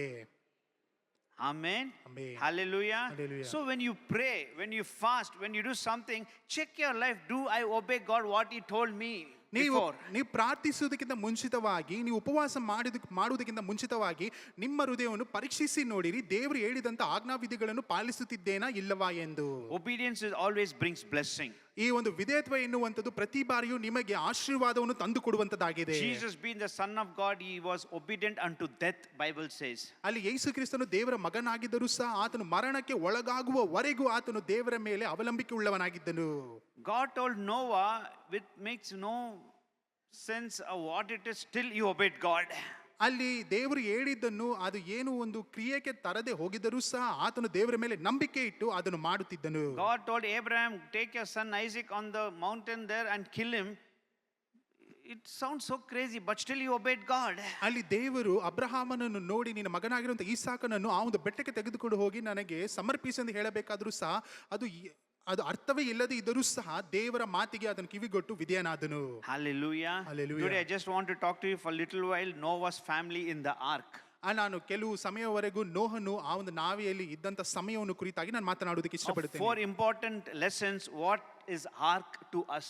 ಈ ಒಂದು 4 ವಿಶೇಷವಾಗಿರುವಂತ ಕಾರ್ಯಗಳು ಈ ಒಂದು ನಾವೆ ಎಂದರೆ ಏನು ಎಂದು ನಾವು ತಿಳಿದುಕೊಳ್ಳೋಣ. 4 important lessons. 4 ಮುಖ್ಯವಾಗಿರುವಂತ ಒಂದು ಸಂದರ್ಶನಗಳು. What is ark to us? ನಾವೆ ಎಂದರೆ ಏನು ನಮಗೆ? Genesis chapter 8 verse 4. ಆದಿಕಾಂಡ 8ನೇ ಅಧ್ಯಾಯದ 4ನೇ ವಾಕ್ಯ. The ark rested on the Mount Ararat. ಆ ಒಂದು ಅರರಾಟ್ ಬೆಟ್ಟದ ಮೇಲೆ ಆ ಒಂದು ನಾವೆಯು ಬಂದು ನಿಂತಿತು. If you want to read, you can see there it's on the screen. 7ನೆಯ ತಿಂಗಳಿನ 17ನೆಯ ದಿನದಲ್ಲಿ ನಾವೆಯು ಅರರಾಟ್ ಸೀಮೆಯ ಬೆಟ್ಟಗಳಲ್ಲಿ ನಿಂತಿತು. Yes, the Bible says ವಾಕ್ಯ ಹೇಳುತ್ತದೆ, the ark rested upon the mountain of Ararat. ಇಲ್ಲಿ ಅರರಾಟ್ ಸೀಮೆಯ ಬೆಟ್ಟದ ಮೇಲೆ ಆ ಒಂದು ನಾವೆಯು ಬಂದು ನಿಂತಿತು. The first thing is the ark is the church of Jesus Christ. ಈ ಒಂದು ನಾವೆ ಎಂದು ಹೇಳಬೇಕಾದ್ರೆ ಮೊಟ್ಟ ಮೊದಲನೇದಾಗಿ ಅದು ಯೇಸು ಕ್ರಿಸ್ತನ ಆ ಒಂದು ಮಂದಿರವಾಗಿದೆ. What is the first thing? ಮೊಟ್ಟ ಮೊದಲನೇದಾಗಿ ಏನು? The ark is the church. ಈ ಒಂದು ನಾವೆ ಎನ್ನಬೇಕಾದ್ರೆ ಅದು ಸಭೆಯಾಗಿದೆ. Imagine before the ark rested on the mountain. ಅಲ್ಲಿ ಆ ಒಂದು ಬೆಟ್ಟದ ಮೇಲೆ ಆ ಒಂದು ನಾವೆಯು ನಿಲ್ಲುವುದಕ್ಕಿಂತ ಮುಂಚಿತವಾಗಿ Imagine the Bible says as the water was filling, the ark was going higher and higher, and the mountain covered fully. And the ark rested on the mountain. ಅಲ್ಲಿ ವಾಕ್ಯ ಬರೆಯಲ್ಪಟ್ಟಿದೆ, ಆ ಒಂದು ನೀರು ಮೇಲಕ್ಕೆ ಬರುವಂತ ಸಮಯದಲ್ಲಿ ಆ ಒಂದು ನಾವಿಯು ಅಲ್ಲಿ ಇದ್ದಂತ ಆ ಒಂದು ಭೂಮಿಯನ್ನು ಬಿಟ್ಟು ಆ ಒಂದು ಬೆಟ್ಟದ ಮೇಲೆ ಹೋಗಿ ನಿಂತಿತು ಎಂದು ಬರೆಯಲ್ಪಟ್ಟಿದೆ. Imagine on the earth the highest mountain. ಈ ಒಂದು ಲೋಕದಲ್ಲಿ ಇರುವಂತ ದೊಡ್ಡದಾಗಿರುವಂತ ಒಂದು ಪರ್ವತ, and the ship was on the land. ಆ ಒಂದು ನಾವೇ ನೋಡಬೇಕಾದ್ರೆ ಪ್ರಾರಂಭದಲ್ಲಿ ನೋಡಬೇಕಾದ್ರೆ ಭೂಮಿಯ ಮೇಲೆ ಇತ್ತು. As it rained, ಅದೇ ಮಳೆ ಬರುತ್ತಾ the ark was going higher and higher. ಆ ಒಂದು ನಾವಿಯು ಮೇಲಕ್ಕೆ ಹೋಗುತ್ತಿದೆ. Then imagine, ಯೋಚಿಸಿ ನೋಡಿ, before the ark rested on the mountain, ಆ ಒಂದು ನಾವಿಯು ಬಂದು ಆ ಒಂದು ಬೆಟ್ಟದ ಮೇಲೆ ನಿಲ್ಲುವುದಕ್ಕಿಂತ ಮುಂಚಿತವಾಗಿ the ark went through and forward, dashed on the rough edges of the stone, dashed on the mountain. ಅಲ್ಲಿ ನೋಡಬೇಕಾದ್ರೆ ಆ ಒಂದು ನಾವೇ ಬಂದು ನಿಲ್ಲುವುದಕ್ಕಿಂತ ಮುಂಚಿತವಾಗಿ ಹೋಗಿ ಆ ಕಡೆ ಈ ಕಡೆ ಅಲ್ಲಿ ಇರುವಂತ ಕಲ್ಲುಗಳಿಗೆ ಒಡೆದುಕೊಂಡಿರಬಹುದು, ಇಲ್ಲವಾದ್ರೆ ಅಲ್ಲಿರುವಂತ ಬೆಟ್ಟ ಗುಡ್ಡಗಳಿಗೆ ಒಡೆದಿರಬಹುದು. 40 days 40 ದಿನಗಳು, ದೊಡ್ಡ ಬಿರುಗಾಳಿಗಳು, flood, ನೋಡ ಪ್ರವಾಹ, thunder, ಅಲ್ಲಿ ನೋಡಬೇಕಾದ್ರೆ ಮಿಂಚು, lightning, ಗುಡುಗು. the ark is going higher and higher. ಆ ಒಂದು ನಾವಿಯು ಮೇಲಕ್ಕೆ ಹೋಗುತ್ತಲೇ ಇದೆ. Rain, ದೊಡ್ಡ ಗಾತ್ರದ ಮಳೆ. so much the boat would have been shaking, tossed here and there. ಆ ಒಂದು ನಾವಿಯು ಈ ಕಡೆ ಆ ಕಡೆ ಅಲಗಾಡುತ್ತಿರಬಹುದು. It would have banged on the mountain. ಅದು ಹೋಗಿ ಒಂದು ಪರ್ವತಕ್ಕೆ It would have ಗುದ್ದಿರಬಹುದು, banged on some stone edges. ಇಲ್ಲವಾದ್ರೆ ಇರುವಂತ ಆ ಒಂದು ಕಲ್ಲುಗಳಿಗೆ ಹೋಗಿ ಗುದ್ದಿರಬಹುದು. Shook this side and that side, through and for. ಈ ಕಡೆ ಆ ಕಡೆ ಅದು ಅಲಗಾಡುತ್ತಿರಬಹುದು. No, some Bible scholars say ಅಲ್ಲಿ ಕೆಲವರು ಸತ್ಯವೇದದ ಪಂಡಿತರು ಹೇಳ್ತಾರೆ, Noah and his family, they were there in the 1 year of the calendar's time. ಅಲ್ಲಿ ನೋಹನು ಮತ್ತೆ ಆತನ ಕುಟುಂಬದವರು ಆ ಒಂದು ನಾವೆಯಲ್ಲಿ ಸರಿಸುಮಾರು 1 ವರ್ಷದವರೆಗೂ ಅದರಲ್ಲಿ ಇದ್ದರು ಎಂದು. More than 1 year. 1 ವರ್ಷಕ್ಕಿಂತ ಅಧಿಕವಾಗಿ Noah and the family were inside the ark. ಅಲ್ಲಿ ನೋಹನು ಮತ್ತೆ ಆತನ ಕುಟುಂಬದವರು ಆ ಒಂದು ನಾವೆಯಲ್ಲಿ 1 ವರ್ಷಕ್ಕಿಂತ ಅಧಿಕವಾಗಿ ಕಾಣಲ್ಪಟ್ಟರು. And what challenge? ಏನು ಸವಾಲುಗಳಿದ್ದವು? You have to face the storm. ನೀವು ಬರುವಂತ ಬಿರುಗಾಳಿಯನ್ನು ಎದುರಿಸಬೇಕು, ಬರುವಂತ ಪ್ರವಾಹವನ್ನು Thunder, ಎದುರಿಸಬೇಕು, lightning. ಅಲ್ಲಿ ಬರುವಂತ ಮಿಂಚನ್ನು ಗುಡುಗನ್ನು ನೀವು No ಎದುರಿಸಬೇಕು. comfort. ಅಲ್ಲಿ ನಿಮಗೆ ಒಂದು ಸೌಕರ್ಯವಿಲ್ಲ, No fresh air. ಅಲ್ಲಿ ಬೇಕಾಗಿರುವಂತ ಗಾಳಿ ಇಲ್ಲ. In the night darkness, ರಾತ್ರಿಯ ವೇಳೆಯಲ್ಲಿ ಅಲ್ಲಿ ಕಾರ್ಗತ್ತಲು, boat is shaking, ಆ ಕಡೆ ಈ ಕಡೆ ಅಲಗಾಡುತ್ತಿದೆ, banging. ಅಲ್ಲಿ ಒಡೆಯುತ್ತಿದೆ. More than a year. 1 ವರ್ಷದ ಮೇಲೆ When all this is happening, what a challenge for Noah and his family. ಎಷ್ಟು ದೊಡ್ಡದಾದ ಸವಾಲು ನೋಡಿರಿ ನೋಹನಿಗೂ ಮತ್ತೆ ಆತ ಕುಟುಂಬದವರಿಗೂ. Challenge of real test and trial and faith. ಅಲ್ಲಿ ನೋಡಬೇಕಾದ್ರೆ ಆತನಿಗಿದ್ದಂತ ಸವಾಲು ನೋಡಬೇಕಾದ್ರೆ ಆತನ ನಂಬಿಕೆಯ ಮೇಲೆ, ಅದು ಮಾತ್ರ ಅಲ್ಲ ಬರುತ್ತಿರುವಂತ ಸನ್ನಿವೇಶಗಳ ಮೇಲೆ. After 370 days, more than a year, 370 ದಿನಗಳು, 1 ವರ್ಷಕ್ಕಿಂತ ಅಧಿಕವಾಗಿ, after the ark going through and for banging, ಆ ಒಂದು ನಾವಿಯು ಆ ಕಡೆ ಈ ಕಡೆ ಹೋಗಿ ಒಡೆದುಕೊಂಡ ನಂತರ they were inside the ark. ಅವರು ಆ ಒಂದು ನಾವೇ ಒಳಗಡೆಯೇ ಕಾಣಲ್ಪಟ್ಟರು. Life of faith, ನಂಬಿಕೆಯ life ಮುಖಾಂತರ of challenge, ಅಲ್ಲಿ ಸವಾಲುಗಳು, life of trusting God. ದೇವರ ಮೇಲೆ ನಂಬಿಕೆ. But one fine day, ಆದರೆ ಒಂದು ದಿನ the ark rested on the mountain. ಆ ಒಂದು ನಾವೆಯು ಆ ಒಂದು ಪರ್ವತದ ಮೇಲೆ ನಿಂತುಕೊಂಡಿತು. It was safely, it reached to the mountain top. ಅದು ಸುರಕ್ಷಿತವಾಗಿ ಆ ಒಂದು ಪರ್ವತದ ಮೇಲು ಭಾಗಕ್ಕೆ ಹೋಗಿ ನಿಂತುಕೊಂಡಿತು. What a day that would have been for Noah and his family. ಆ ಒಂದು ದಿನವು ಎಷ್ಟು ಒಂದು ಸುಂದರವಾಗಿರುವಂತ ದಿನವಾಗಿದೆ ನೋಹನಿಗೂ ಮತ್ತೆ ಆತ They ಕುಟುಂಬದವರಿಗೂ. opened the window ಅವರು ಇದ್ದಂತ ಕಿಟಕಿಯನ್ನು ತೆಗೆದರು, and they left the dove ಅಲ್ಲಿ ಇದ್ದಂತ ಪಾರಿವಾಳವನ್ನು ತೆಗೆದರು, and they saw everything. ಎಲ್ಲವನ್ನು ನೋಡಿದರು, Everything is calm. ಎಲ್ಲವೂ ಅಲ್ಲಿ ಶಾಂತವಾಗಿದೆ. Noah and the family, they would have rejoiced and praised and thanked God for keeping us in the ark more than a year safely in spite of storm and flood and death and sickness and so many things outside. ಅಲ್ಲಿ ನೋಹನು ಮತ್ತೆ ಆತ ಕುಟುಂಬದವರು ಆ ಒಂದು ದಿನವನ್ನು ನೋಡಿ ಅವರು ಹರ್ಷಿಸುತ್ತಾ ಉಲ್ಲಾಸಿಸುತ್ತಾ ದೇವರಿಗೆ ಕೊಂಡಾಟವನ್ನು ಮಾಡುತ್ತಾ, ಅದು ಮಾತ್ರವಲ್ಲ ಬಂದಂತ ಸನ್ನಿವೇಶಗಳಿಂದ ದೇವರು ಅವರನ್ನು ಕಾಪಾಡಿ, ಅದು ಮಾತ್ರ ಅನಾರೋಗ್ಯದಿಂದ, ಅದು ಮಾತ್ರವಲ್ಲ ಮರಣಗಳಿಂದ ತಪ್ಪಿಸಿ ದೇವರು ಅವರನ್ನು ಕಾಪಾಡಿದ್ದಾನೆ ಎಂದು ಅವರು ಹರ್ಷಿಸುತ್ತಾ ಉಲ್ಲಾಸಿಸುತ್ತಿದ್ದರು. They were floating safely on the water. ಅವರು ನೀರಿನ ಮೇಲೆ ನಿಧಾನಗತಿಯಲ್ಲಿ ಚಲಿಸುತ್ತಿದ್ದಾರೆ. But there were another group of people, they were floating on the water. ಆದರೆ ಇನ್ನೊಂದು ಬಗೆಯಲ್ಲಿರುವಂತ ಜನರೂ ಸಹ ನೀರಿನ ಮೇಲೆ ಅವರು The ತೇಲುತ್ತಿದ್ದಾರೆ. difference is ಆದರೆ ಇದು ವ್ಯತ್ಯಾಸವೇನೆಂದರೆ Noah's family also floating on the water. ನೋಹನು ಮತ್ತು ಕುಟುಂಬದವರು ಸಹ ನೀರಿನ ಮೇಲೆ Other ತೇಲುತ್ತಿದ್ದಾರೆ. people also floating on the water. ಬೇರೆ ಜನರು ಸಹ ತೇಲುತ್ತಿದ್ದಾರೆ. But Noah's family, they were floating on the water, but they were inside the ark safely in spite of all the crisis outside. ಈ ಎಲ್ಲಾ ಅವಾಂತರಗಳಿಗಿಂತ ಹೊರಗಡೆ ಇದ್ದರೂ ಸಹ ನೋಹನು ಮತ್ತು ಕುಟುಂಬದವರು ಸುರಕ್ಷಿತವಾಗಿ ನಾವಿಯ ಒಳಗಡೆ ಕಾಣಿಸಿಕೊಳ್ಳುತ್ತಿದ್ದರು. And the people outside, they were floating. ಹೊರಗಡೆ ಇರುವಂತ ಜನರು They were death. ಅವರು ಮರಣಕ್ಕೆ ಒಳಗಾಗಿದ್ದಾರೆ. There was death on the water. ನೀರಿನ ಮೇಲೆ ಮರಣವನ್ನು ಹೊಂದಿದ್ದಾರೆ. People who were inside the ark, there was life. ಅಲ್ಲಿ ನಾವಿಯ ಒಳಗಡೆ ಇರುವಂತವರಿಗೆ ಜೀವವಿದೆ. They trusted God. ಅವರು ದೇವರ ಮೇಲೆ They ನಂಬಿಕೆ ಇಟ್ಟರು. believed God. ನಂಬಿಕೆ They had ಇಟ್ಟರು. faith in God. ದೇವರ ಮೇಲೆ ನಂಬಿಕೆ ಇಟ್ಟರು. In spite of, ಇದೆಲ್ಲರ ಮಧ್ಯದಲ್ಲಿ the ark was shaking. ಈ ಒಂದು ನಾವಿಯು ಅಲಗಾಡುತ್ತಿದೆ. They were protected and they remained in the ark faithfully. ಅವರು ಅದರಿಂದ ಸಂರಕ್ಷಿಸಲ್ಪಟ್ಟು ಆ ಒಂದು ನಾವಿಯ ಒಳಗಡೆಯೇ ಕಾಣಲ್ಪಟ್ಟರು. We also, whatever challenges, storms and darkness comes in our life, ನಮ್ಮ ಜೀವನದಲ್ಲಿಯೂ ಎಂತ ಕಾರ್ಗತ್ತಲು ಸನ್ನಿವೇಶಗಳು ಸವಾಲುಗಳು ಬಂದರೂ ಸಹ our life may shake. ನಮ್ಮ ಜೀವನವು ಅಲಗಾಡಬಹುದು, Our faith may shake. ನಮ್ಮ ನಂಬಿಕೆಯು ಅಲಗಾಡಬಹುದು. The problem and crisis may look very different. ನಮ್ಮ ಮಧ್ಯದಲ್ಲಿ ಇರುವಂತಹ ಸಮಸ್ಯೆಗಳು ಸನ್ನಿವೇಶಗಳು ವ್ಯತ್ಯಾಸವಾಗಿ ಬದಲಾಗಬಹುದು. But if we also remain like Noah and the family in the ark, that is the church, then we will be protected from all the things of the world. ನಾವು ಈ ನೋಹನ ರೀತಿಯಲ್ಲಿ ನಾವು ಸಹ ಸಭೆಯಲ್ಲಿ ಕಾಣಲ್ಪಡುವುದಾದರೆ ನಾವು ಬರುವಂತ ಪ್ರತಿಯೊಂದು ಸನ್ನಿವೇಶಗಳಿಂದ ಬರುವಂತ ಎಲ್ಲ ಅನಾಹುತಗಳಿಂದ ನಾವು ಸಂರಕ್ಷಿಸಲ್ಪಟ್ಟು ಸಭೆಯ ಒಳಗಡೆ ಸುರಕ್ಷಿತವಾಗಿ ಕಾಣಲ್ಪಡಬಹುದು. புரியுதுங்களா? ಅರ್ಥವಾಗುತ್ತಿದೆಯಾ? Hallelujah. Hallelujah, Hallelujah. Hallelujah. In spite of so many crises, problem, everything, they remained inside the ark. ಎಲ್ಲ ಸವಾಲುಗಳ ಮಧ್ಯದಲ್ಲಿ ಸನ್ನಿವೇಶಗಳ ಮಧ್ಯದಲ್ಲಿ ಅವರಿಗೆ ವಿರೋಧವಾಗಿ ಇದ್ದರೂ ಸಹ ಅವರು ಆ ಒಂದು ನಾವಿಯ ಒಳಗಡೆಯೇ ಕಾಣಲ್ಪಟ್ಟರು. In our life, ನಮ್ಮ ಜೀವನದಲ್ಲಿ whatever happens, ಏನೇ ನಡೆದರು, whatever crisis, ಎಂತ ಒಂದು ಸನ್ನಿವೇಶಗಳು ಬಂದರು, everything may shake. ಎಲ್ಲವೂ ಅಲಗಾಡಬಹುದು. Family situation, ಕುಟುಂಬದ job ಸಮಸ್ಯೆಗಳು, situation, ಇರುವಂತ ಕೆಲಸದ health ಸಮಸ್ಯೆಗಳು, issues, ಅನಾರೋಗ್ಯಗಳು, whatever may be, ಏನೇ ಇದ್ದರು, if we remain and stay inside the ark, that is, be inside the church, one day or other you will see a miracle, a victory, a protection and blessing in your life.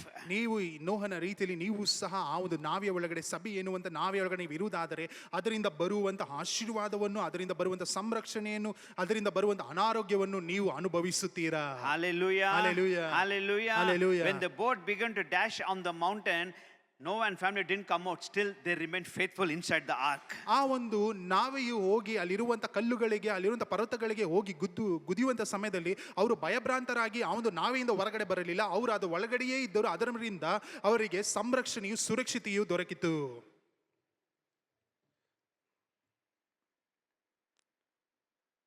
அந்த கப்பலுக்கு என்ன தமிழ்ல படகு படகு சொல்றது பைபிள்ல. அந்த படகுல யோசிச்சு பாருங்க, ಆ ಒಂದು ಹಡಗಿನಲ್ಲಿ ನೀವಿದ್ದು ಯೋಚಿಸಿ ನೋಡಿರಿ. எல்லா மாதிரி மிருகம் அதுள்ள இருந்தது. ಎಲ್ಲಾ ರೀತಿಯಾದ ಪ್ರಾಣಿ ಪಕ್ಷಿಗಳೆಲ್ಲವೂ ಇದೆ. நான் அந்த படகு என்ன சொன்னேன்? சபை. ಈ ಒಂದು ಹಡಗು ಎನ್ನಬೇಕಾ ನಾನು ಏನಂದೆ? ಸಭೆ. பாஸ்டர் யாரு? ದೇವ ಸೇವಕರು ಯಾರು? நோவா. ನೋಹ. எல்லா மாதிரி மிருகங்க அதுல இருக்குது. ಎಲ್ಲಾ ರೀತಿಯಾದ ಮೃಗಗಳಿದಾವೆ. வாசனை எப்படி இருக்கும்? ಯಾವ ರೀತಿಯಾಗಿ ಇರಬಹುದು ವಾಸನೆ? தீனி ஒரு ஒரு மிருகத்துக்கு ஒரு ஒரு மாதிரி தீனி. கரெக்டா இல்லைங்களா? அதெல்லாம் அவர் கவனிக்கணும். ಅದು ಎಲ್ಲವನ್ನೂ ಅವ್ರು ಗಮನಿಸಿ ನೋಡಬೇಕು. ஒன்றுக்கு பில்லு போடணும், ஒன்றுக்கு எரிச்சி போடணும், ஒன்றுக்கு விதை சீட்ஸ் போடணும் இல்லையா? கரெக்டா இல்லைங்களா? அவ்வளோ வாசனை இருந்துக்குது. அந்த மாதிரி வித்தியாசமான கிரீச்சர்ஸுங்க இருக்குது உள்ள. ಅಷ್ಟು ವಿಧವಾದ ವಾಸನೆಗಳು ಆ ರೀತಿಯಾಗಿ ದುರ್ವಾಸನೆಯನ್ನು ಕೊಡುವಂತ ಅಲ್ಲಿರುವಂತ ಮೃಗಗಳಿದ್ದವು. ஒரு ஒரு வித்தியாசமான பிராணிகள், ಒಂದೊಂದು ವ್ಯತ್ಯಾಸವಾದಂತ ಪ್ರಾಣಿಗಳು. அந்த மாதிரி சில ஆர்க் சபையிலே அந்த மாதிரி இருக்குதுங்க. சிலது ಸಭೆಯಲ್ಲಿಯೂ ಆ ರೀತಿಯಾಗಿ ಇದ್ದಾರೆ. கொருங்கு இருக்குது இல்லையா அந்த ஆர்க்கில்? அந்த மாதிரி சில விசுவாசிங்க மாத்திங்கன்னா கொருங்கு மாதிரி ஒரு ஒரு வாரம் ஒரு ஒரு சபைக்கு குச்சின்னு இருக்கோங்க. ಈ ಕೋತಿಯನ್ನು ನೋಡಿದರೆ ಒಂದೊಂದು ಕಡೆ ಜಿಗಿಯುತ್ತದೆ. ಅದೇ ರೀತಿಯ ಕೆಲವು ವಿಶ್ವಾಸಿಗಳು ಒಂದೊಂದು ವಾರ ಅಲ್ಲಿ ಇಲ್ಲಿ ಜಿಗಿಯುತ್ತಾರೆ. ஒன்று வந்து பீகாக் இருக்கும், ಇನ್ನೊಂದು ನವಿಲ್ ಇರುತ್ತದೆ. ப்ரௌட் அஸ் பீகாக்னு சொல்றோம் இல்லையா? ಗರ್ವದಿಂದ ತೋರಿಸುವಂತ ನವಿಲು. ನಾನೇ ப்ரௌட், ಗರ್ವ. சில சிங்கம் இருக்கும், ಕೆಲವು ಸಿಂಹಗಳಿರುತ್ತದೆ. ಯಾರನ್ನ பார்த்தா எதனா ஒன்று பண்ணிவிட்டு அங்கே அடிச்சுடும், நாசம் பண்ணிவிடும். அந்த ಏನಾದ್ರೂ ಮಾಡಿ ಅದನ್ನು ನಾಶ ಮಾಡಿ ಬಿಡಬೇಕು. நீங்க சிரிக்கிறீங்கோ, ನೀವು ನಗುತ್ತಿದ್ದೀರಾ. ஆக்சுவலா பார்த்தா சபையில் இப்படி தான் இருக்கிறது. ಆದ್ರೆ ನಿಜವಾಗಿ ನೋಡಬೇಕಾದ್ರೆ ಸಭೆಯಲ್ಲಿ ಇದೇ ರೀತಿಯಾಗಿ ಇದ್ದೀರಾ? இதெல்லாம் பாஸ்டர் நோவா தாங்கணும். ಇದು ಎಲ್ಲವೂ ದೇವ ಸೇವಕರು ನೋಹ ಅವರು ನಿಮ್ಮನ್ನು ನೋಡಿ ಸಹಿಸಿಕೊಳ್ಳಬೇಕು. நம்ம அதை வந்தோமா விசுவாசத்தோடு ஞாயிற்றுக்கிழமை வந்துடுறோம், கேட்டு போயிடுறோம். ஆனால் உள்ள என்னன்னா எப்படி அதை மெயின்டைன் பண்ணணும் பாஸ்டர் நோவாக்கு தான் தெரியும். ನೀವೇನೋ ಬರುತ್ತೀರಾ, ಬಂದು ಆ ಒಂದು ಭಾನುವಾರ ದಿನದಲ್ಲಿ ಬಂದು ಹೋಗಿ ಬಿಡುತ್ತೀರಾ. ಆದರೆ ಅದು ಎಲ್ಲವನ್ನು ಕ್ರಿಯೆಗೆ ಅದು ಮಾತ್ರ ಎಲ್ಲವನ್ನು ಮೇಂಟೈನ್ ಮಾಡಬೇಕು, ಅವರಿಗೆ ಮಾತ್ರ ಗೊತ್ತು, ದೇವ ಸೇವಕರಿಗೆ. டாட்டஸ் இருக்குது, ಆಮೆ ಉಂಟು.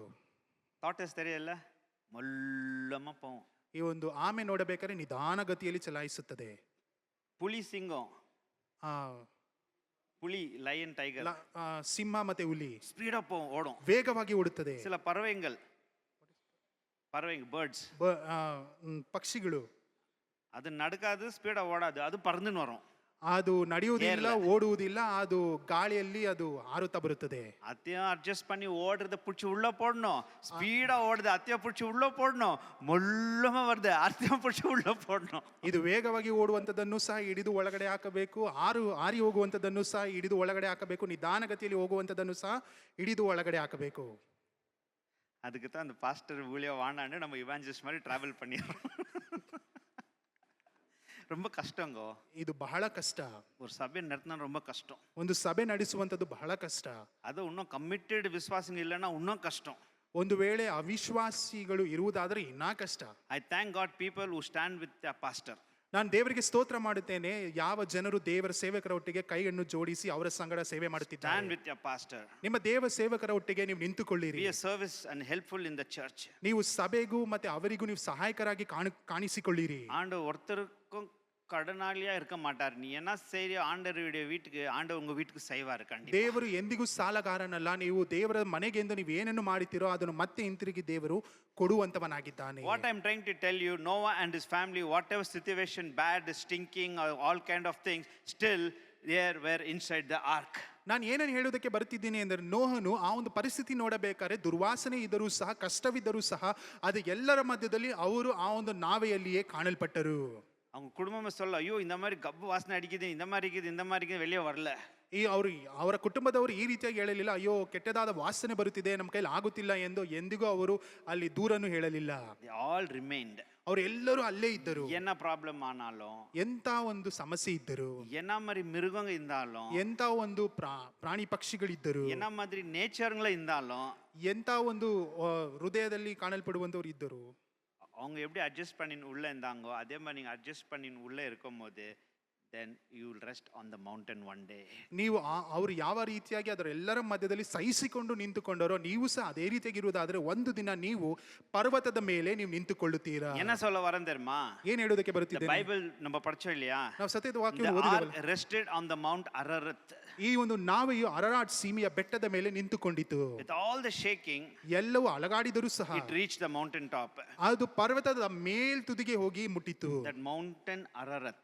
ಆ ಒಂದು ಅರರಾಟ್ ಬೆಟ್ಟದ ಮೇಲೆ. Same way, ಅದೇ ರೀತಿಯಾಗಿ in our life, ನಮ್ಮ ಜೀವನದಲ್ಲಿಯೂ the church, ಸಭೆಯು whatever the situation is, ಎಂತ ಪರಿಸ್ಥಿತಿ ಇದ್ದರೂ one ಸಹ day, ಒಂದು ದಿನ the church will rest in the heavenly Mount Zion, that is heaven. ಅಲ್ಲಿ ಮೌಂಟ್ ಜಯನ್ ಅದು ಪರಲೋಕ ರಾಜ್ಯದಲ್ಲಿ ಅದು ನೆಲೆಯೂರಿ ನಿಲ್ಲುವಂತದ್ದಾಗಿದೆ. Hallelujah. Hallelujah. Hallelujah. Hallelujah. You know, Bible says this ark had only one gate, one way. ಅಲ್ಲಿ ಇನ್ನೊಂದು ಕಡೆ ನೋಡಬೇಕಾದ್ರೆ ಈ ಒಂದು ನಾವೆಗೆ ಹೋಗುವಂತ ಮಾರ್ಗ ಬರುವಂತ ಮಾರ್ಗ ಬರೀ ಒಂದೇ It had only ಮಾರ್ಗವಾಗಿತ್ತು. one door. ಬರೀ ಒಂದೇ ಒಂದು ಬಾಗಿಲಿತ್ತು. And Jesus speaks ಯೇಸು ಕ್ರಿಸ್ತನು the ಮಾತನಾಡುತ್ತಿದ್ದಾನೆ. narrow way and the broad way. ಅಲ್ಲಿ ಇಕ್ಕಟ್ಟಾದ ಬಾಗಿಲು ಅದು ಮಾತ್ರ ವಿಶಾಲವಾದ ಬಾಗಿಲು. The broad way is the road of destruction. Many people will go in that broad way. ಅಲ್ಲಿ ಅಗಲವಾಗಿರುವಂತ ಬಾಗಿಲಲ್ಲಿ ಜನರು ಅಧಿಕವಾದ ಜನರು ಹೋಗುತ್ತಾರೆ, ಯಾಕಂದ್ರೆ ಅದು ನಾಶನದ ಬಾಗಿಲಾಗಿದೆ. And the narrow way, the narrow road, very few people will enter in this door. ಈ ಒಂದು ಇಕ್ಕಟ್ಟಾದ ಬಾಗಿಲಲ್ಲಿ ಬರೀ ಕೆಲವು ಜನರು ಮಾತ್ರ ಪ್ರವೇಶಿಸುತ್ತಾರೆ. When you read in the Bible, ನೀವು ಸತ್ಯದ ವಾಕ್ಯದಲ್ಲಿ when you read in ಓದಬೇಕಾದ್ರೆ Genesis 28, ನೀವು ಆದಿಕಾಂಡ 28ನೇ ಅಧ್ಯಾಯವನ್ನು ಓದುವಾಗ Jacob was in Bethel. ಅಲ್ಲಿ ಯಾಕೋಬನು ಬೆತ್ತೇಲಲ್ಲಿ He had a ಕಾಣಲ್ಪಟ್ಟ. vision. ಆತನಿಗೆ ಒಂದು ಕನಸು Then he ಬಿದ್ದಿತು. got up next day. ಆತನು ಮತ್ತೆ ಮರುದಿನ ಎದ್ದನು. How awesome this place is. ಎಷ್ಟು ಒಂದು ರಮ್ಯವು ಮಧುರವಾಗಿರುವಂತ ಒಂದು ಸ್ಥಳವಾಗಿದೆ. And Bible says, ನಂತರ ವಾಕ್ಯ ಹೇಳುತ್ತದೆ, this is none other than the house of God. ಇದು ಬೇರೆ ಯಾವುದೂ ಅಲ್ಲ, ಇದು ದೇವರ ಗುಡಾರವಾಗಿದೆ. And this is the gateway for heaven. ಇದು ಪರಲೋಕ ರಾಜ್ಯಕ್ಕೆ ಇರುವಂತ ದ್ವಾರವಾಗಿದೆ. நீங்க படிச்சா அப்படிதான் இருக்கும். ನೀವು ಓದುವುದಾದ್ರೆ ಅದೇ ರೀತಿಯಾಗಿದೆ. This is none other than the house of God. ಇದು ದೇವರ ಮನೆಯಾಗಿದೆ. And this is the gateway of heaven. ಇದು ಪರಲೋಕ ರಾಜ್ಯಕ್ಕೆ ಇರುವಂತ ದಾರಿಯಾಗಿದೆ. Amen. Amen. So the Sabbath is the gateway for heaven. ಈ ಒಂದು ಸಭೆ ಎನ್ನುವಂಥದ್ದು ಪರಲೋಕ ರಾಜ್ಯಕ್ಕೆ ಇದು ಬೇಕಾಗಿರುವಂತ ಸ್ಥಳವಾಗಿದೆ, As the ಮಾರ್ಗವಾಗಿದೆ. ark rested on the Mount Ararat, ಈ ಒಂದು ಅರರಾಟ್ ಬೆಟ್ಟದ ಮೇಲೆ ಈ ಒಂದು ನಾವಿ ಹೋಗಿ ನಿಂತಾಗ the spiritual ark, the church, one day it will take us safely and help us to rest, land on the Mount Zion, heaven. ಅದೇ ರೀತಿಯಾಗಿ ಆತ್ಮಿಕವಾಗಿರುವಂತ ಸಭೆ ಎನ್ನುವಂಥದ್ದು ನಾವು ಪರಲೋಕ ರಾಜ್ಯದಲ್ಲಿ ಹೋಗಿ ನಿಲ್ಲುವಂತ ಸಮಯದಲ್ಲಿ ಚಿಯೋನ್ ಎನ್ನುವಂತ ಪರ್ವತದ ಮೇಲೆ ಹೋಗಿ ನಿಲ್ಲಿಸುವಂತದ್ದಾಗಿದೆ. Hallelujah. Hallelujah. House of God. ದೇವರ ಮನೆ, And it's a gateway to heaven. ಅದು ಮಾತ್ರವಲ್ಲ, ಅದು ಪರಲೋಕ ರಾಜ್ಯಕ್ಕೆ ತೋರಿಸುವಂತ Church ಮಾರ್ಗವಾಗಿದೆ. will not take you to heaven. ಸಭೆಯು ನಿಮ್ಮನ್ನು ಪರಲೋಕ Church ರಾಜ್ಯಕ್ಕೆ will ತೆಗೆದುಕೊಂಡು help you to ಹೋಗುವುದಿಲ್ಲ. take you to heaven. ಆದರೆ ಸಭೆಯು ನಿಮಗೆ ಸಹಾಯಕನಾಗಿ ನೀವು ಪರಲೋಕ ರಾಜ್ಯಕ್ಕೆ ಹೋಗುವುದಕ್ಕೆ ಸಹಾಯ ಮಾಡುವಂತದ್ದಾಗಿದೆ. Hallelujah. Hallelujah. என்ன மாதிரி சூழ்நிலை இருந்தாலும் ಎಂತ ಒಂದು ಪರಿಸ್ಥಿತಿ ಇದ್ದರೂ learn to be in the church. ಸಭೆಯಲ್ಲಿ ಇರುವುದನ್ನು ಕಲಿತುಕೊಳ್ಳಿರಿ. Stay in the church. ಸಭೆಯಲ್ಲಿಯೇ ನೀವು ಇರಿ. Support your church. ಸಭೆಗೆ ಸಹಾಯಕರಾಗಿ Have a good understanding in the church. ಸಭೆಯಲ್ಲಿ ನಡೆಯುವಂತ ಪ್ರತಿಯೊಂದು ಕಾರ್ಯಗಳಲ್ಲಿ ನೀವು Love your ತೊಡಗಿಕೊಳ್ಳಿರಿ. church. ಸಭೆಯನ್ನು ಪ್ರೀತಿಸಿರಿ. Serve the church. ಸಭೆಗೆ ನೀವು ಸೇವೆ ಮಾಡಿರಿ. Brother, I don't like certain things, brother. Brother, ನನಗೆ ಕೆಲವು ಕಾರ್ಯಗಳು ನನಗೆ ಇಷ್ಟವಾಗುವುದಿಲ್ಲ, This is not perfect. ಇದು ಸರಿಯಾಗಿಲ್ಲ, That is not perfect. ಇದು ಸರಿಯಾಗಿಲ್ಲ. Brother Jude is not perfect. Brother Jude ಅವರು ಸರಿಯಾಗಿಲ್ಲ. I want some perfect in everything. ನನಗೆ ಎಲ್ಲವೂ ಸರಿಯಾಗಿ ತೋಚಬೇಕು. I give you only one suggestion. ನಾನು ನಿಮಗೆ ಒಂದೇ ಒಂದು ಕಾರ್ಯ If ಹೇಳುತ್ತೇನೆ. you want a perfect church, ನಿಮಗೆ ಒಂದು ಸರಿಯಾಗಿರುವಂತ ಸಭೆ ಎಂದು ಬೇಕಾಗುವುದಾದರೆ I may not be perfect. ನಾನು ಸರಿಯಾಗದೇ ಇರಬಹುದು. So if you want like that perfect pastor, perfect church, you have to do only one thing. ನಿಮಗೆ ಸರಿಯಾಗಿರುವಂತ ದೇವ ಸೇವಕರು ಬೇಕು, ಇಲ್ಲವಾದ್ರೆ ಸರಿಯಾಗಿರುವಂತ ಸಭೆ ಬೇಕು ಎಂದು ಹೇಳುವುದಾದರೆ One thing you have to do. ಒಂದನ್ನು ಮಾಡಬೇಕು. If you are willing to do it, ನೀವು ಒಂದು ವೇಳೆ ಅದನ್ನು ಮಾಡುವುದಾದರೆ then you will have a perfect church and perfect pastor. ನಿಮಗೆ ಸರಿಯಾದಂತ ಸೇವಕರು ಇರುತ್ತಾರೆ, ಸರಿಯಾದಂತ ಸಭೆಯೂ ಸಹ ಸಿಗುತ್ತದೆ. என்ன பண்ணணும்னாக்கா ಏನ್ ಮಾಡಬೇಕು? நீ செத்துடணும். ನೀವು ಮರಣಕ್ಕೆ ಒಳಗಾಗಬೇಕು. அப்போ உனக்கு perfect church, perfect shepherd Jesus Christ அங்க இருக்கிறார். ಆಗ ನಿಮಗೆ ಬೇಕಾಗಿರುವಂತ ಸರಿಯಾಗಿರುವಂತ ಸಭೆ, ಅದು ಮಾತ್ರವಲ್ಲ ಅಲ್ಲಿ ಕುರುಬನಾಗಿರುವಂತ ಯೇಸು ಕ್ರಿಸ್ತನು ಸಿಗುತ್ತಾನೆ. சாவறீங்களா? ಸಾಯ್ತೀರಾ? தள்ளாட்டுறீங்க. ಇಲ್ಲ ಎಂದು அப்போ ಹೇಳುತ್ತಿದ್ದೀರಾ. இங்கே இருங்க. ನಾನು ಆಗ ಇರುವುದಾದ್ರೆ ಇಲ್ಲೇ ಇರಿ. பிரதர் வாசனை வருது பிரதர். ಬ್ರದರ್, ದುರ್ವಾಸನೆ ಬರುತ್ತಿದೆ, புளி இருக்குது, ಹುಲಿ ಇದೆ, அது இருக்குது, இது இருக்குது. ಅದು ಇದೆ, ಇದಿದೆ. அட்ஜஸ்ட் பண்ணிரு. ಅಡ್ಜಸ್ಟ್ ಮಾಡಿಕೊಂಡು ಇರಬೇಕು. ನೋವಾ ಅವನ ಕುಟುಂಬ ಹಿಂದೆ ತೊಟ್ಟತ ಹಂಗ ಮೇಲೆ ಪೋಂದು. ನೋಹನು ಮತ್ತೆ ಆತನ ಕುಟುಂಬದವರು ಆ ರೀತಿಯಾಗಿ ಇದ್ದಿದ್ದರಿಂದಲೇ ಅವರು ಮೇಲಕ್ಕೆ ಹೋದರು. போவாதுங்கோ போவாதுங்கோ உள்ள ஆர்க்குள்ள போவாதுங்கோ தண்ணி உள்ள செத்து மெதிக்க நின்றார்கள். ಯಾರ್ಯಾರು ಆ ಒಂದು ನಾವೆ ಒಳಗಡೆ ಹೋಗದೇ ಇದ್ದರೋ ಅವರೆಲ್ಲರೂ ನೀರಿನ ಮೇಲೆ ತೇಲಾಡುತ್ತಿದ್ದಾರೆ, ಆದರೆ ಮರಣಕ್ಕೆ ಒಳಗಾಗಿದ್ದಾರೆ. நான் என்ன சொல்ல வர புரியுது இல்லைங்களா? ನಾನು ಏನ್ ಹೇಳಕ್ ಬರ್ತಿದ್ದೀನಿ ಅಂತ புரிஞ்சுச்சுங்களா இல்லையா? ಅರ್ಥವಾಯ್ತಾ ಇಲ್ವಾ? ரெண்டாவது பாயிண்ட். ಎರಡನೇದಾದ ವಾಕ್ಯ. The second thing, ಎರಡನೇದಾಗಿ Genesis 7:17. ಆದಿಕಾಂಡ 7ನೇ ಅಧ್ಯಾಯದ 17ನೇ ವಾಕ್ಯ. The ark was lifted up above the earth. ಜಲಪ್ರಳಯವು 40 ದಿನ ಭೂಮಿಯ ಮೇಲೆ ಇದ್ದು ನೀರು ಹೆಚ್ಚುತ್ತಾ ನಾವೆಯನ್ನು ಎತ್ತಲು ಅದು ನೀರಿನ ಮೇಲೆ ತೇಲಾಡಿತು. The ark was lifted up above the earth. ಆ ಒಂದು ಭೂಮಿಗಿಂತ ಮೇಲ್ಗಡೆಗೆ ಆ ಒಂದು ನಾವೆಯು ಏರಲ್ಪಟ್ಟಿತು. The first is ark is the church. ಮೊದಲನೇದಾಗಿ ಆ ನಾವೆ ಎನ್ನುವಂಥದ್ದು ದೇವರ ಸಭೆಯಾಗಿದೆ. Second is the ark separates us from the earth. ಈ ಒಂದು ನಾವೆ ಎನ್ನುವಂಥದ್ದು ನಮಗೂ ಮತ್ತು ಈ ಲೋಕದಿಂದ ನಮ್ಮನ್ನು ಬೇರ್ಪಡಿಸುವಂತದ್ದಾಗಿದೆ. Noah built the ark. ನೋಹನು ನಾವೆಯನ್ನು ಕಟ್ಟಿದನು. And the Bible says God shut the door. ನಂತರ ವಾಕ್ಯ ಹೇಳುತ್ತದೆ ದೇವರು ಬಾಗಿಲನ್ನು ಮುಚ್ಚಿದನು. Noah was the one who did everything. ನೋಹನೇ ಎಲ್ಲವನ್ನು ಮಾಡಿದನು. But God shut the door. ಆದ್ರೆ ದೇವರು ಬಾಗಿಲನ್ನು ಮುಚ್ಚಿದರು. 120 years 120 ವರ್ಷ Noah preached. ನೋಹನು ದೇವರ ವಾಕ್ಯವನ್ನು ಹಂಚಿಕೊಂಡನು. இந்த படகுக்குள்ள வந்துடுங்கோ. ಈ ಒಂದು ಹಡಗಿನ ಒಳಗಡೆ ಬನ್ನಿರಿ. But தமிழ் ವರ್ಡ್ ಕರೆಕ್ಟ್ ಅದು ಪಡಗ? ಇಲ್ಲ ಪಡಗ ಇಲ್ಲ. பேடை. பேடை. அச்சா. இந்த பேடைக்குள்ள வாங்கோ. ಈ ಒಂದು ಹಡಗಿನ ಒಳಗಡೆ ಬನ್ನಿರಿ. எவ்வளவு வருஷம்? ಎಷ್ಟು ವರ್ಷ? 120 வருஷம். 120 ವರ್ಷ. பிரதர் 120 வருஷம் நோவா ப்ரீச் பண்ணலையே ஜனங்க திரும்பல. நான் வந்து 5 வருஷத்தாவது பிரதர் எப்படி திரும்ப வந்து கேட்காதீங்க. ಬ್ರದರ್ 120 ವರ್ಷದಿಂದ ನೋಹನು ಅಲ್ಲಿ ದೇವರ ವಾಕ್ಯನ ಹಂಚಿಕೊಂಡವರು ಸಹ ಮನ ತಿರುಗಲಿಲ್ಲ. ನಾನು ಬರೀ 5 ವರ್ಷವಾಯಿತು, ಯಾವ ರೀತಿಯಾಗಿ ಮನ ತಿರುಗುತ್ತಾರೆ?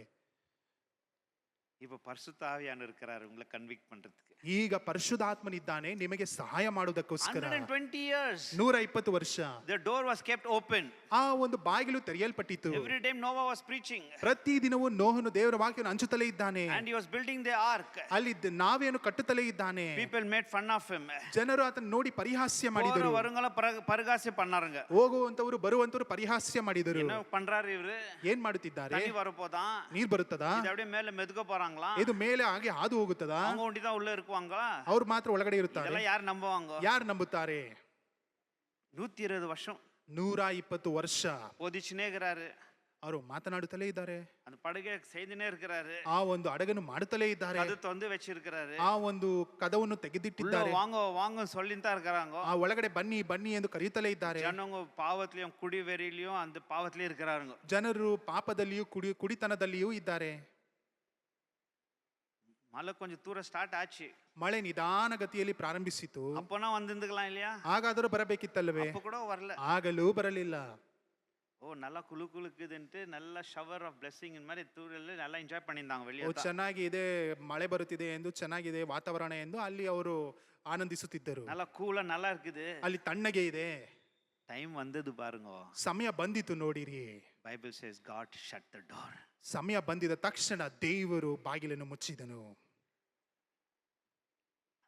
When God shut the door, the Bible says ark was lifted up from the earth.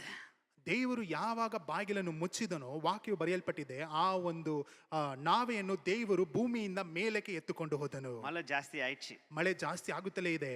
அப்படியே ಜಾಸ್ತಿ ಆವೋ ಮಳೆ ಜಾಸ್ತಿ ಆಗುತ್ತಾ இந்த படகு அப்படியே மேல போகுது. ಈ ಒಂದು ಹಡಗು ಮೇಲಕ್ಕೆ ಹೋಗುತ್ತಲೇ ಇದೆ. ಮನುಷ್ಯರಿಗೆ ತಣ್ಣಿ ಹಿಂಗೆ ವರೆಗೆ வந்துருச்சு.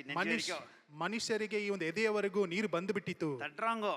ತಟ್ಟುತ್ತಿದ್ದಾರೆ. ಮಾಮ ನೋವಾ ಕದುತ್ತೋರು. ನೋಹ ಬಾಗಿಲನ್ನು ತೆರೆಯಿರಿ. ಅಂಕಲ್ ನೋವಾ ಕದುತ್ತೋರು. ಅಂಕಲ್ ನೋಹ ಬಾಗಿಲನ್ನು ತೆರೆಯಿರಿ. ಪಾಸ್ಟರ್ ನೋವಾ ಕದುತ್ತೋರು. ಪಾಸ್ಟರ್ ನೋಹ ಅವರೇ ಬಾಗಿಲನ್ನು ತೆರೆಯಿರಿ. என்ன ஆயிடுச்சு? ಏನ್ ನಡೆಯಿತು? ಪಾಸ್ಟರ್ ನೋವಾಕ್ ತರ್ಕುಣನ ಆಸೆ. ಪಾಸ್ಟರ್ ನೋಹ ಅವರಿಗೆ ಬಾಗಿಲನ್ನು ತೆರೆಯಬೇಕೆಂಬ ಆಸೆ. ಯಾರು ಕದು ಚಾತಿಟ್ಟಿಂದು? ಆದ್ರೆ ಯಾರು ಕದವನ್ನು ಮುಚ್ಚಿದ್ದಾರೆ? ಚಾವಿ ಯಾರ್ಟ இருக்குது? ಯಾರ ಕೈಯಲ್ಲಿ ಬೀಗ ಉಂಟು? இங்க பாஸ்டர் மனதூரிங்க எதனா உங்களுக்கு பண்ண வரைக்கும் பண்ணுவாரு. ಇಲ್ಲಿ ದೇವ ಸೇವಕರು ಮನ ಮರಗಿ ನಿಮಗೆ ಮಾಡುವವರೆಗೂ ಮಾಡುತ್ತಾರೆ. ಟೈಮ್ முடிஞ்சிச்சுனா, ಸಮಯ ಮುಗಿದ ನಂತರ அந்த பாஸ்டர் நோவா மாதிரி இந்த பாஸ்டர் சொல்லிவாரு என் கையில ஒண்ணே இல்லம்மா. ಆ ಒಂದು ಪಾಸ್ಟರ್ ನೋವನ ರೀತಿಯಲ್ಲಿ ನಮ್ಮ ದೇವ ಸೇವಕರು ಹೇಳುತ್ತಾರೆ ನಮ್ಮ ಕೈಯಲ್ಲಿ ಏನು ಇಲ್ಲ. நேரம் முடிஞ்சிச்சு. ಇನ್ನು ಸಮಯ ಮುಗಿದು ಹೋಗಿದೆ. என்ன சொல்ல வரேன்? ಏನ್ ಹೇಳುವುದಕ್ಕಾಗಿ ಬರ್ತಿದ್ದೇನೆ? அந்த கிருபை கொடுத்த நாள் வாசல் திறந்து வச்ச வரைக்கும் நீங்க வந்துடணும். இல்லைனாக்கா அந்த கிருபை நாள் ಮೂಡಿச்சுனாக்கா நீங்க ஒன்றும் பண்ண முடியாது. ಆ ಒಂದು ಕೃಪೆಯ ದಿನಗಳು ಬಾಗಿಲು ತೆರೆದಿರುವಂತ ಸಮಯದಲ್ಲಿಯೇ ನೀವು ಮನ ತಿರುಗಿ ಬಂದು ಬಿಡಬೇಕು. ಒಂದು ವೇಳೆ ಆ ಒಂದು ಕೃಪೆಯ ಕಾಲ ಮುಗಿದು ಬಾಗಿಲು ಮುಚ್ಚುವುದಾದರೆ ಏನು ಮಾಡೋದಕ್ಕಾಗುವುದಿಲ್ಲ. Why God shut the door? ಯಾಕೆ ದೇವರು ಬಾಗಿಲನ್ನು ಮುಚ್ಚಿದನು? Now the people are coming to knock. ಈಗ ಜನರು ಬಂದು ಕದವನ್ನು ತಟ್ಟುತ್ತಿದ್ದಾರೆ. They were enjoying the pleasure and the sins of the world. ಅವರು ಲೋಕದಲ್ಲಿ ಕಾಣಲ್ಪಡುವಂತಹ ಆಕರ್ಷಣೆಯನ್ನು ಪಾಪವನ್ನು ಆನಂದಿಸುತ್ತಿದ್ದರು. Now it's going higher and higher. ಈಗ ನೀರು ಮೇಲಕ್ಕೆ ಮೇಲಕ್ಕೆ ಹೋಗುತ್ತಲೇ ಇದೆ. ஒரு கூட்டம் இங்க கை விட்டப்பட்டது. ಒಂದು ಕೂಟವು ಅಲ್ಲಿ ಕೈ ಬಿಡಲ್ಪಟ್ಟಿದೆ. And the Bible says ವಾಕ್ಯ ಹೇಳುತ್ತದೆ, the ark was lifted up from the earth. ಈ ನಾವೆ ಎನ್ನುವಂಥದ್ದು ಭೂಮಿಯಿಂದ ಮೇಲಕ್ಕೆ ಎತ್ತಲ್ಪಟ್ಟಿತು. மேல போவ ಮೇಲೆ ಹೋಗುತ್ತಾ ಹೋಗುತ್ತಾ it went right in the top, the highest mountain.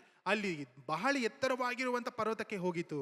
What I'm trying to say, ನಾನು ಏನ್ ಹೇಳುವುದಕ್ಕೆ ಬರುತ್ತಿದ್ದೇನೆ, the more we grow in the Lord, the more we go higher in the Lord, the pleasure of the world no longer seems to be glamour and attractive to us, the more we go up.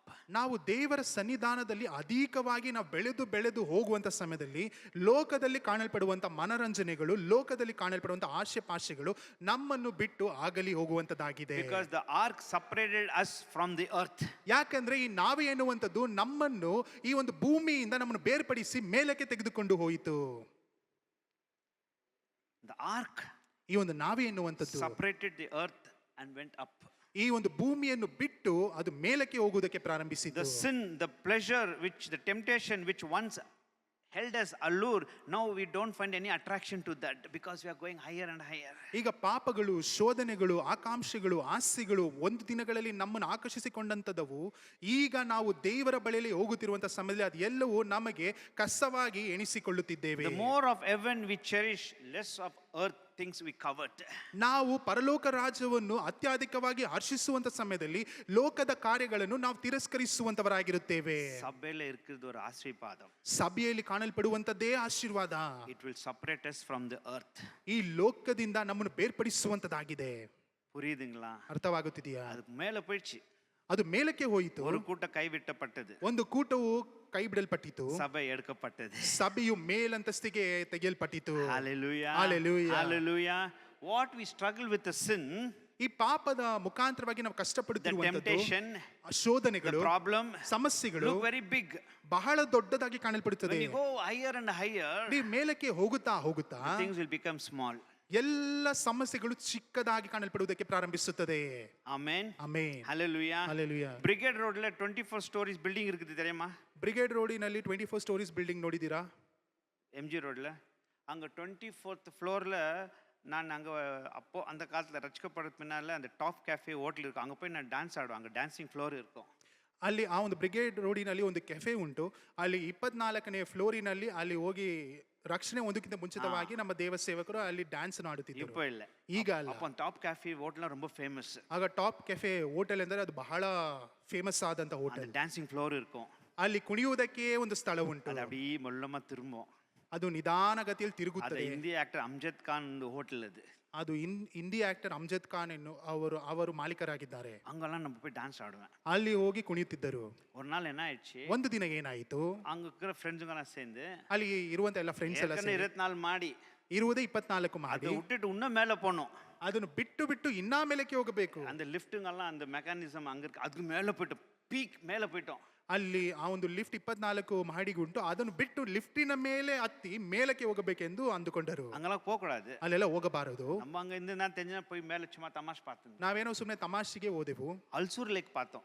Ulsoor lake ಅನ್ನು ನೋಡಿದೆವು. இவ்வளோண்டா தெரிஞ்சிச்சு Ulsoor lake. ಇಷ್ಟೇ ಚಿಕ್ಕದಾಗಿ ಕಾಣಿಸಿತು Ulsoor lake. அவ்வளவு பெரிய Ulsoor lake. ಅಷ್ಟು ದೊಡ್ಡದಾಗಿರುವಂತ Ulsoor lake மேலிருந்து பார்க்கும்போது ಮೇಲಿನಿಂದ ನೋಡಬೇಕಾದರೆ சின்னதா தெரிದು ಹೋದೋ ஒரு சின்ன ಇದು மாதிரி ಚಿಕ್ಕದಾಗಿ ಕಾಣಿಸಿಕೊಂಡಿತು. What I am trying to tell, ನಾನು ಏನು ಹೇಳುತ್ತಿದ್ದೇನೆ, sin, ಈ ಒಂದು ಪಾಪವು pleasure, ಲೋಕದಲ್ಲಿ whatever ಕಾಣಲ್ಪಡುವಂತ attracts us, ಯಾವ್ದು ನಮ್ಮನ್ನು whatever the ಸೆಳೆಯುತ್ತದೋ, problem looks very big, ಯಾವುದೇ ಸಮಸ್ಯೆ ದೊಡ್ಡದಾಗಿ the ಕಾಣಿಸುತ್ತದೋ, more higher you go, what once was holding you, it was attracting you, it was very thing, it look very small in your sight. ನಿನ್ನನ್ನು ಒಂದು ದಿನಗಳಲ್ಲಿ ಅದು ಯಾವುದು ನೀನು ಹಿಡಿದಿಟ್ಟುಕೊಂಡಿದ್ದೀಯೋ ಅದು ಮಾತ್ರವಲ್ಲ ಆಕರ್ಷಣೆಗೆ ಒಳಗಾಗಿಸುತ್ತಿತ್ತೋ ಅದು ನೀವು ಮೇಲಕ್ಕೆ ಹೋಗುತ್ತಾ ಅದು ಚಿಕ್ಕದಾಗಿ ಕಾಣಲ್ಪಡುವುದಕ್ಕೆ ಪ್ರಾರಂಭಿಸುತ್ತದೆ. Second thing, ಎರಡನೆಯದಾಗಿ the ark will separate us from the earth. ಈ ಒಂದು ನಾವೆ ಎನ್ನುವಂಥದ್ದು ನಮ್ಮನ್ನು ಈ ಲೋಕದಿಂದ ಬೇರ್ಪಡಿಸುವಂತದ್ದಾಗಿದೆ. And the church will help us to go high.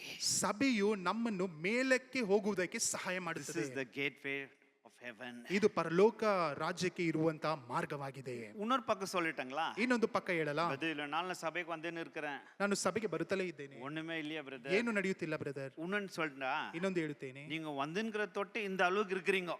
ನೀ ಬರುವುದರಿಂದಲೇ ಈ ಒಂದು ಪರಿಸ್ಥಿತಿಯಲ್ಲಿ ಇದ್ದೀರಾ. கரெக்ட்டுங்களா?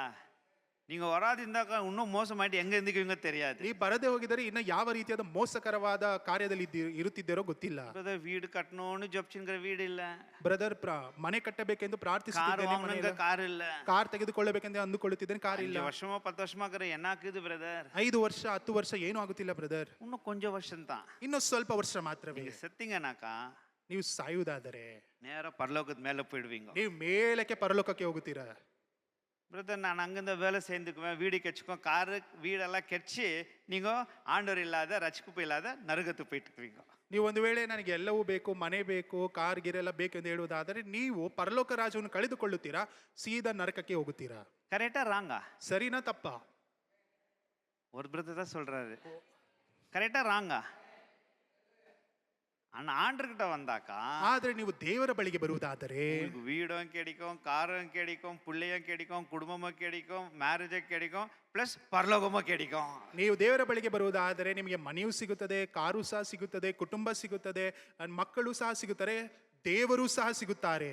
சரி, நம்ம ஜல்தி முடிச்சிடலாம், டைம் அட்வான்டேஜ் எடுக்கக்கூடாது. மூணாவது வந்து ಮೂರನೇದಾಗಿ 6:14 ಆದಿಕಾಂಡ 6ನೇ ಅಧ್ಯಾಯದ 14ನೇ ವಾಕ್ಯ. படிங்க.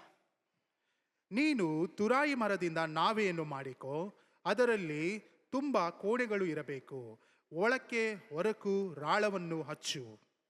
The first thing I told, ಮೊಟ್ಟ ಮೊದಲಾಗಿ ನಾನು the ark ಹೇಳಿದ್ದೇನೆ, is the church. ಸಭೆ ಇವು ನಾವೇ ಎನ್ನುವಂಥದ್ದು ಸಭೆ ಆಗಿದೆ.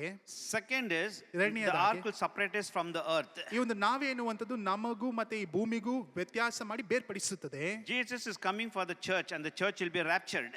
ಅಲ್ಲಿ ನೋಡಬೇಕಾದ್ರೆ ಯೇಸು ಕ್ರಿಸ್ತನು ಸಭೆಗಾಗಿ ಬರುತ್ತಿದ್ದಾನೆ. And the third is, ಮೂರನೇದಾಗಿ, the ark is Jesus Christ.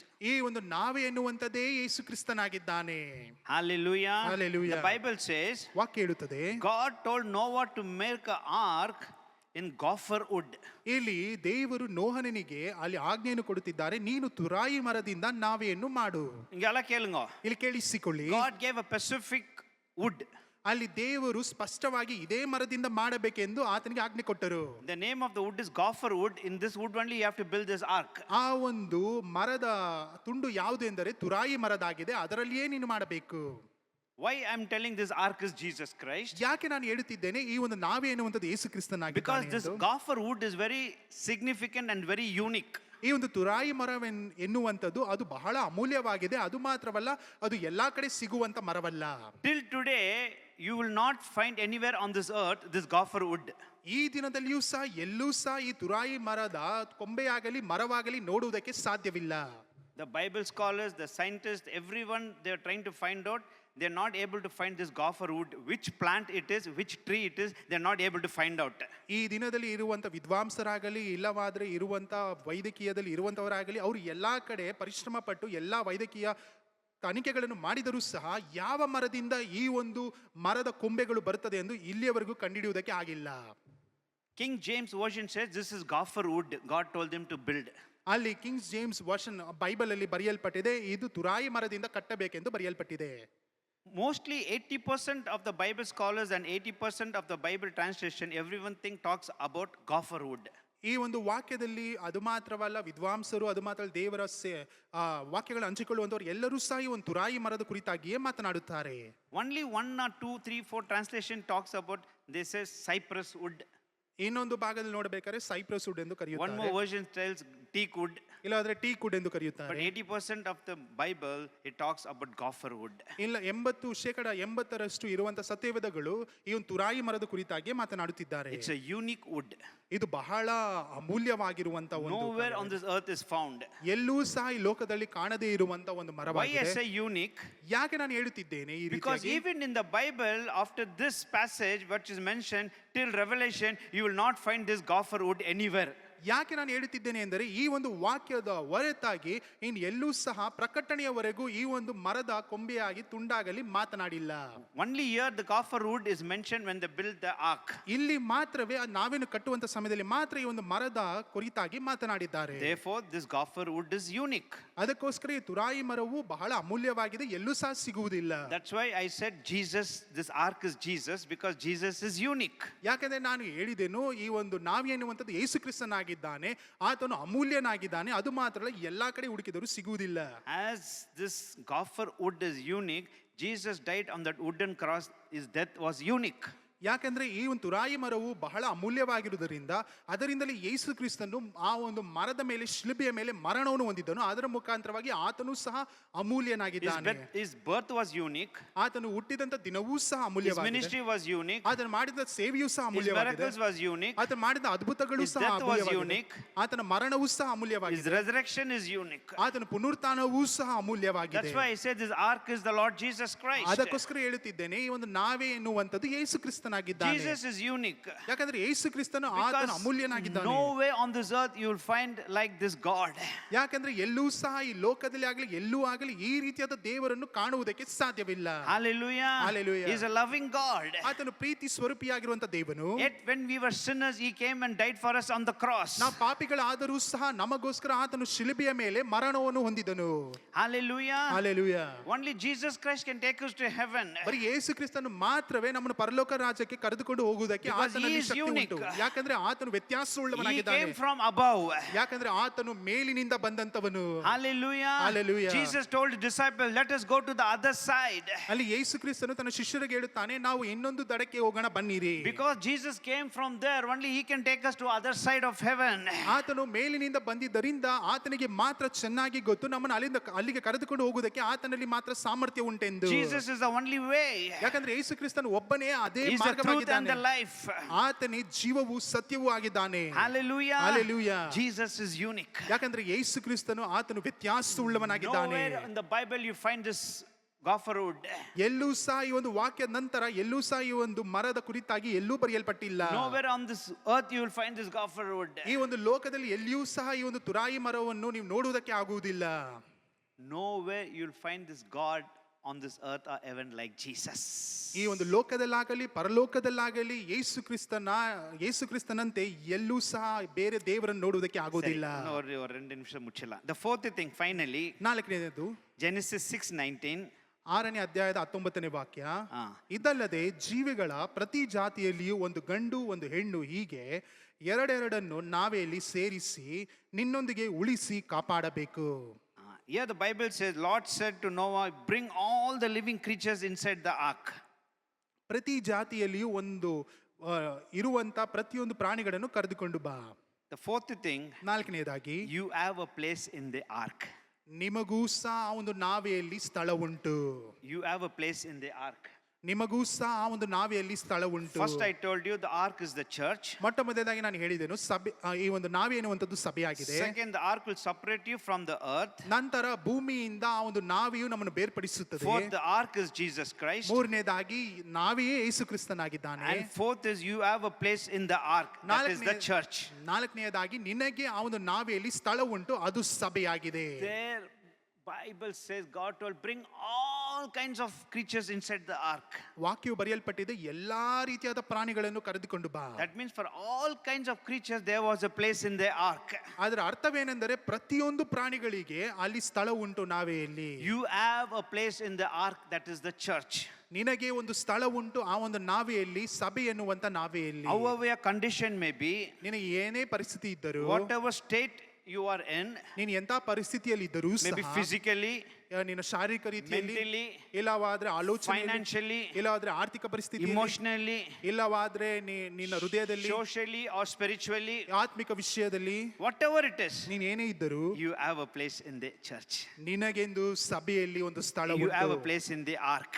ನಿನಗೆ ಆ ಒಂದು ನಾವೆಯಲ್ಲಿ ಸ್ಥಳ ಉಂಟು. ನಾನು ಸೊನ್ನ ಮಾದರಿ you may be a lion or tiger or peacock or XYZ monkey or whatever, everything has a place. ನಾನು ಹೇಳಿದ ರೀತಿಯಲ್ಲಿ ಸಿಂಹವಾಗಬಹುದು, ಹುಲಿ ಆಗಬಹುದು, ಇಲ್ಲವಾದರೆ ನವಿಲಾಗಬಹುದು, ಇಲ್ಲವಾದರೆ ಕೋತಿ ಆಗಬಹುದು, ಎಲ್ಲರಿಗೂ ಸಹ ಆ ಒಂದು ನಾವೆಯಲ್ಲಿ ಸ್ಥಳ ಉಂಟು. And God says, ದೇವರು ಹೇಳುತ್ತಿದ್ದಾನೆ, My son, my daughter, come. ನನ್ನ ಮಗನೇ, ನನ್ನ ಮಗಳೇ ಬಾ, There is a place in my house. ನನ್ನ ಮನೆಯಲ್ಲಿ ನಿನಗೆ ಸ್ಥಳ ಉಂಟು. This is his house. ಯಾಕಂದ್ರೆ ಇದು ಆತನ ಗುಡಾರವಾಗಿದೆ, His father's house. ಇದು ತಂದೆಯ So ಗುಡಾರವಾಗಿದೆ. he's calling his son and daughter, come into my house. ಅದರಿಂದಲೇ ತನ್ನ ಮಗನಿಗೂ ಮಗಳಿಗೂ ಆಹ್ವಾನಿಸುತ್ತಿದ್ದಾನೆ, ನನ್ನ ಮನೆಯ ಒಳಗಡೆ ಬನ್ನಿರಿ. Why is calling? ಯಾಕೆ ಕರೆಯುತ್ತಿದ್ದಾನೆ? Because there is still place in the house. ಯಾಕೆಂದ್ರೆ ಈಗಲೂ ಸಹ ಆತನ ಮನೆಯಲ್ಲಿ ಗುಡಾರದಲ್ಲಿ ಇನ್ನ ವಿಶಾಲವಾದಂತ ಸ್ಥಳಗಳಿದೆ. Hallelujah. ಹಲ್ಲೆಲೂಯಾ. John 6:37. ಯೋಹಾನನು 6:37 ಅಧ್ಯಾಯ. Whoever comes to me, ವಾಕ್ಯ, I will never cast them away. ಯಾರು ನನ್ನ ಬಳಿಗೆ ಬರುವಂತವರನ್ನು ನಾನು ಎಂದಿಗೂ ತಳ್ಳಿ ಬಿಡುವುದಿಲ್ಲ. John 6:37. ಯೋಹಾನನು 6ನೇ ಅಧ್ಯಾಯ He 31ನೇ says, ವಾಕ್ಯ. whoever comes to me, ಯಾರ್ಯಾರು ನನ್ನ ಬಳಿಗೆ I ಬರುತ್ತಾರೋ will not cast them away. ನಾನು ಎಂದಿಗೂ ಅವರನ್ನು ತಳ್ಳಿ ಬಿಡುವುದಿಲ್ಲ. John 7:37. ಯೋಹಾನನು ಬರೆದ ಸುವಾರ್ತೆ 7ನೇ ಅಧ್ಯಾಯದ 31ನೇ ವಾಕ್ಯ. If anybody is thirsty, come to me. ಯಾರಾದರೂ ಬಾಯಾರಿಕೆ ಉಳ್ಳವರಾಗಿರುವುದಾದರೆ ನನ್ನ ಬಳಿಗೆ ಬನ್ನಿರಿ. Matthew 11:28. ಮತ್ತಾಯ ಬರೆದ ಸುವಾರ್ತೆ Who all 11:28ರಲ್ಲಿ, are weary and burdened, come to me, I will give you rest.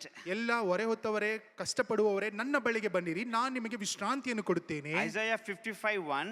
Jeshaiah 55:1, Who all are thirsty, come to me. ಯಾರ್ಯಾರು ಬಾಯಾರಿದವರಾಗಿದ್ದೀರೋ ಎಲ್ಲರೂ ನನ್ನ ಬಳಿಗೆ And ಬನ್ನಿರಿ. finally, ಕೊನೆಯದಾಗಿ Revelation 22:17. ಪ್ರಕಟಣೆ 22:17ನೇ ವಾಕ್ಯ, The Spirit and the bride, the church says, come. ಅಲ್ಲಿ ಇರುವಂತ ಆತ್ಮನು ಅದು ಮಾತ್ರ ಅಲ್ಲ, ಸಭೆ ಎನ್ನುವಂಥದ್ದು ಕರೆಯುತ್ತಿದೆ, ಬಾ. Always God is giving invitation. ಪ್ರತಿ ಬಾರಿಯೂ ದೇವರು ಆಹ್ವಾನ ಪತ್ರಿಕೆಯನ್ನು ಕೊಡುತ್ತಲೇ ಇದ್ದಾನೆ. Come, ಬಾ, come, ಬಾ, come. ಬಾ. And last in the Revelation, the Spirit and the bride is the church is calling, come, still place is there. ಕೊನೆಯಲ್ಲಿ ಪ್ರಕಟಣೆಯಲ್ಲಿ ಆತ್ಮನು ಅದು ಮಾತ್ರ ಅಲ್ಲ, ಸಭೆಯು ಮೊದಲಗಿತಿಯಾಗಿರುವಂತ ಸಭೆಯು ಕರೆಯುತ್ತಿದೆ, ಬಾ. ಯಾಕಂದ್ರೆ ಅಲ್ಲಿ ಅಧಿಕವಾದ ಸ್ಥಳಗಳು ಇನ್ನ ಇದೆ. There is still more room for you in the Father's house. ತಂದೆಯ ಮನೆಯಲ್ಲಿ ಇನ್ನ ನಿನಗೆಂದು ಅನೇಕ ಸ್ಥಳಗಳು ಇನ್ನ ವಿಶಾಲವಾಗಿ And the ಕಾಣಲ್ಪಡುತ್ತಿದೆ. second thing, ಎರಡನೆಯದಾಗಿ you should identify your place in the house of God. ದೇವರ ಮನೆಯಲ್ಲಿ ನಿನ್ನನ್ನು ನೀನೇ ನಿನಗಿರುವಂತ ಸ್ಥಳವನ್ನು ಗುರುತಿಸಿಕೊಳ್ಳಬೇಕು. Third thing is, you should know what is your position in the house of God. ಮೂರನೇದಾಗಿ ದೇವರ ಆಲಯದಲ್ಲಿ ನೀನು ಎಂತ ಸ್ಥಳದಲ್ಲಿ ಇದೆಯಾ, ಯಾವ ಒಂದು ಪೊಸಿಷನ್ ಅಲ್ಲಿ ಇದೆಯಾ ಎಂದು ನೀವು ತಿಳಿದುಕೊಳ್ಳಬೇಕು. Fifth is, what part you are in the role in the body of Christ. ಕ್ರಿಸ್ತನ ಶರೀರದಲ್ಲಿ ನೀನು ಯಾವ ಭಾಗವಾಗಿದ್ದೀಯಾ ಎಂದು ನೀನು ತಿಳಿದುಕೊಳ್ಳಬೇಕು. கண்ணா, மூக்கா, கையா, ஹார்ட்டா, லிவரா, கிட்னியா, எல்லாத்துக்கும் ஒரு பணி ஆண்டவர் உள்ள சபையில இருக்குது. கை தட்டி ஆண்டவர் மகிமைப்படுத்துங்க. Let's pray. Heavenly Father, Isaiah உமக்கு ஸ்தோத்திரம். எல்லா ஸ்தோத்திரக்கும் துதிக்கும் கனத்திற்கும் மகிமைக்கும் நீர் பாத்திரர் சுவாமி. நீர் சர்வத்துக்கும் மேலானவர். நீர் எங்களுடைய பேழையாய் வருகின்றீர். ஆண்டவர் எங்களை பாதுகாக்கும்படியாக, இந்த உலகின் அழிவிலிருந்து எங்களை பாதுகாக்கும்படியாக நீரே எங்களுடைய திருசபையாவும், நீரே ஆண்டவர் எங்களுடைய பேழையாவும் நீர் வருகிறீரே, அதுக்காக உமக்கு ஸ்தோத்திரம்.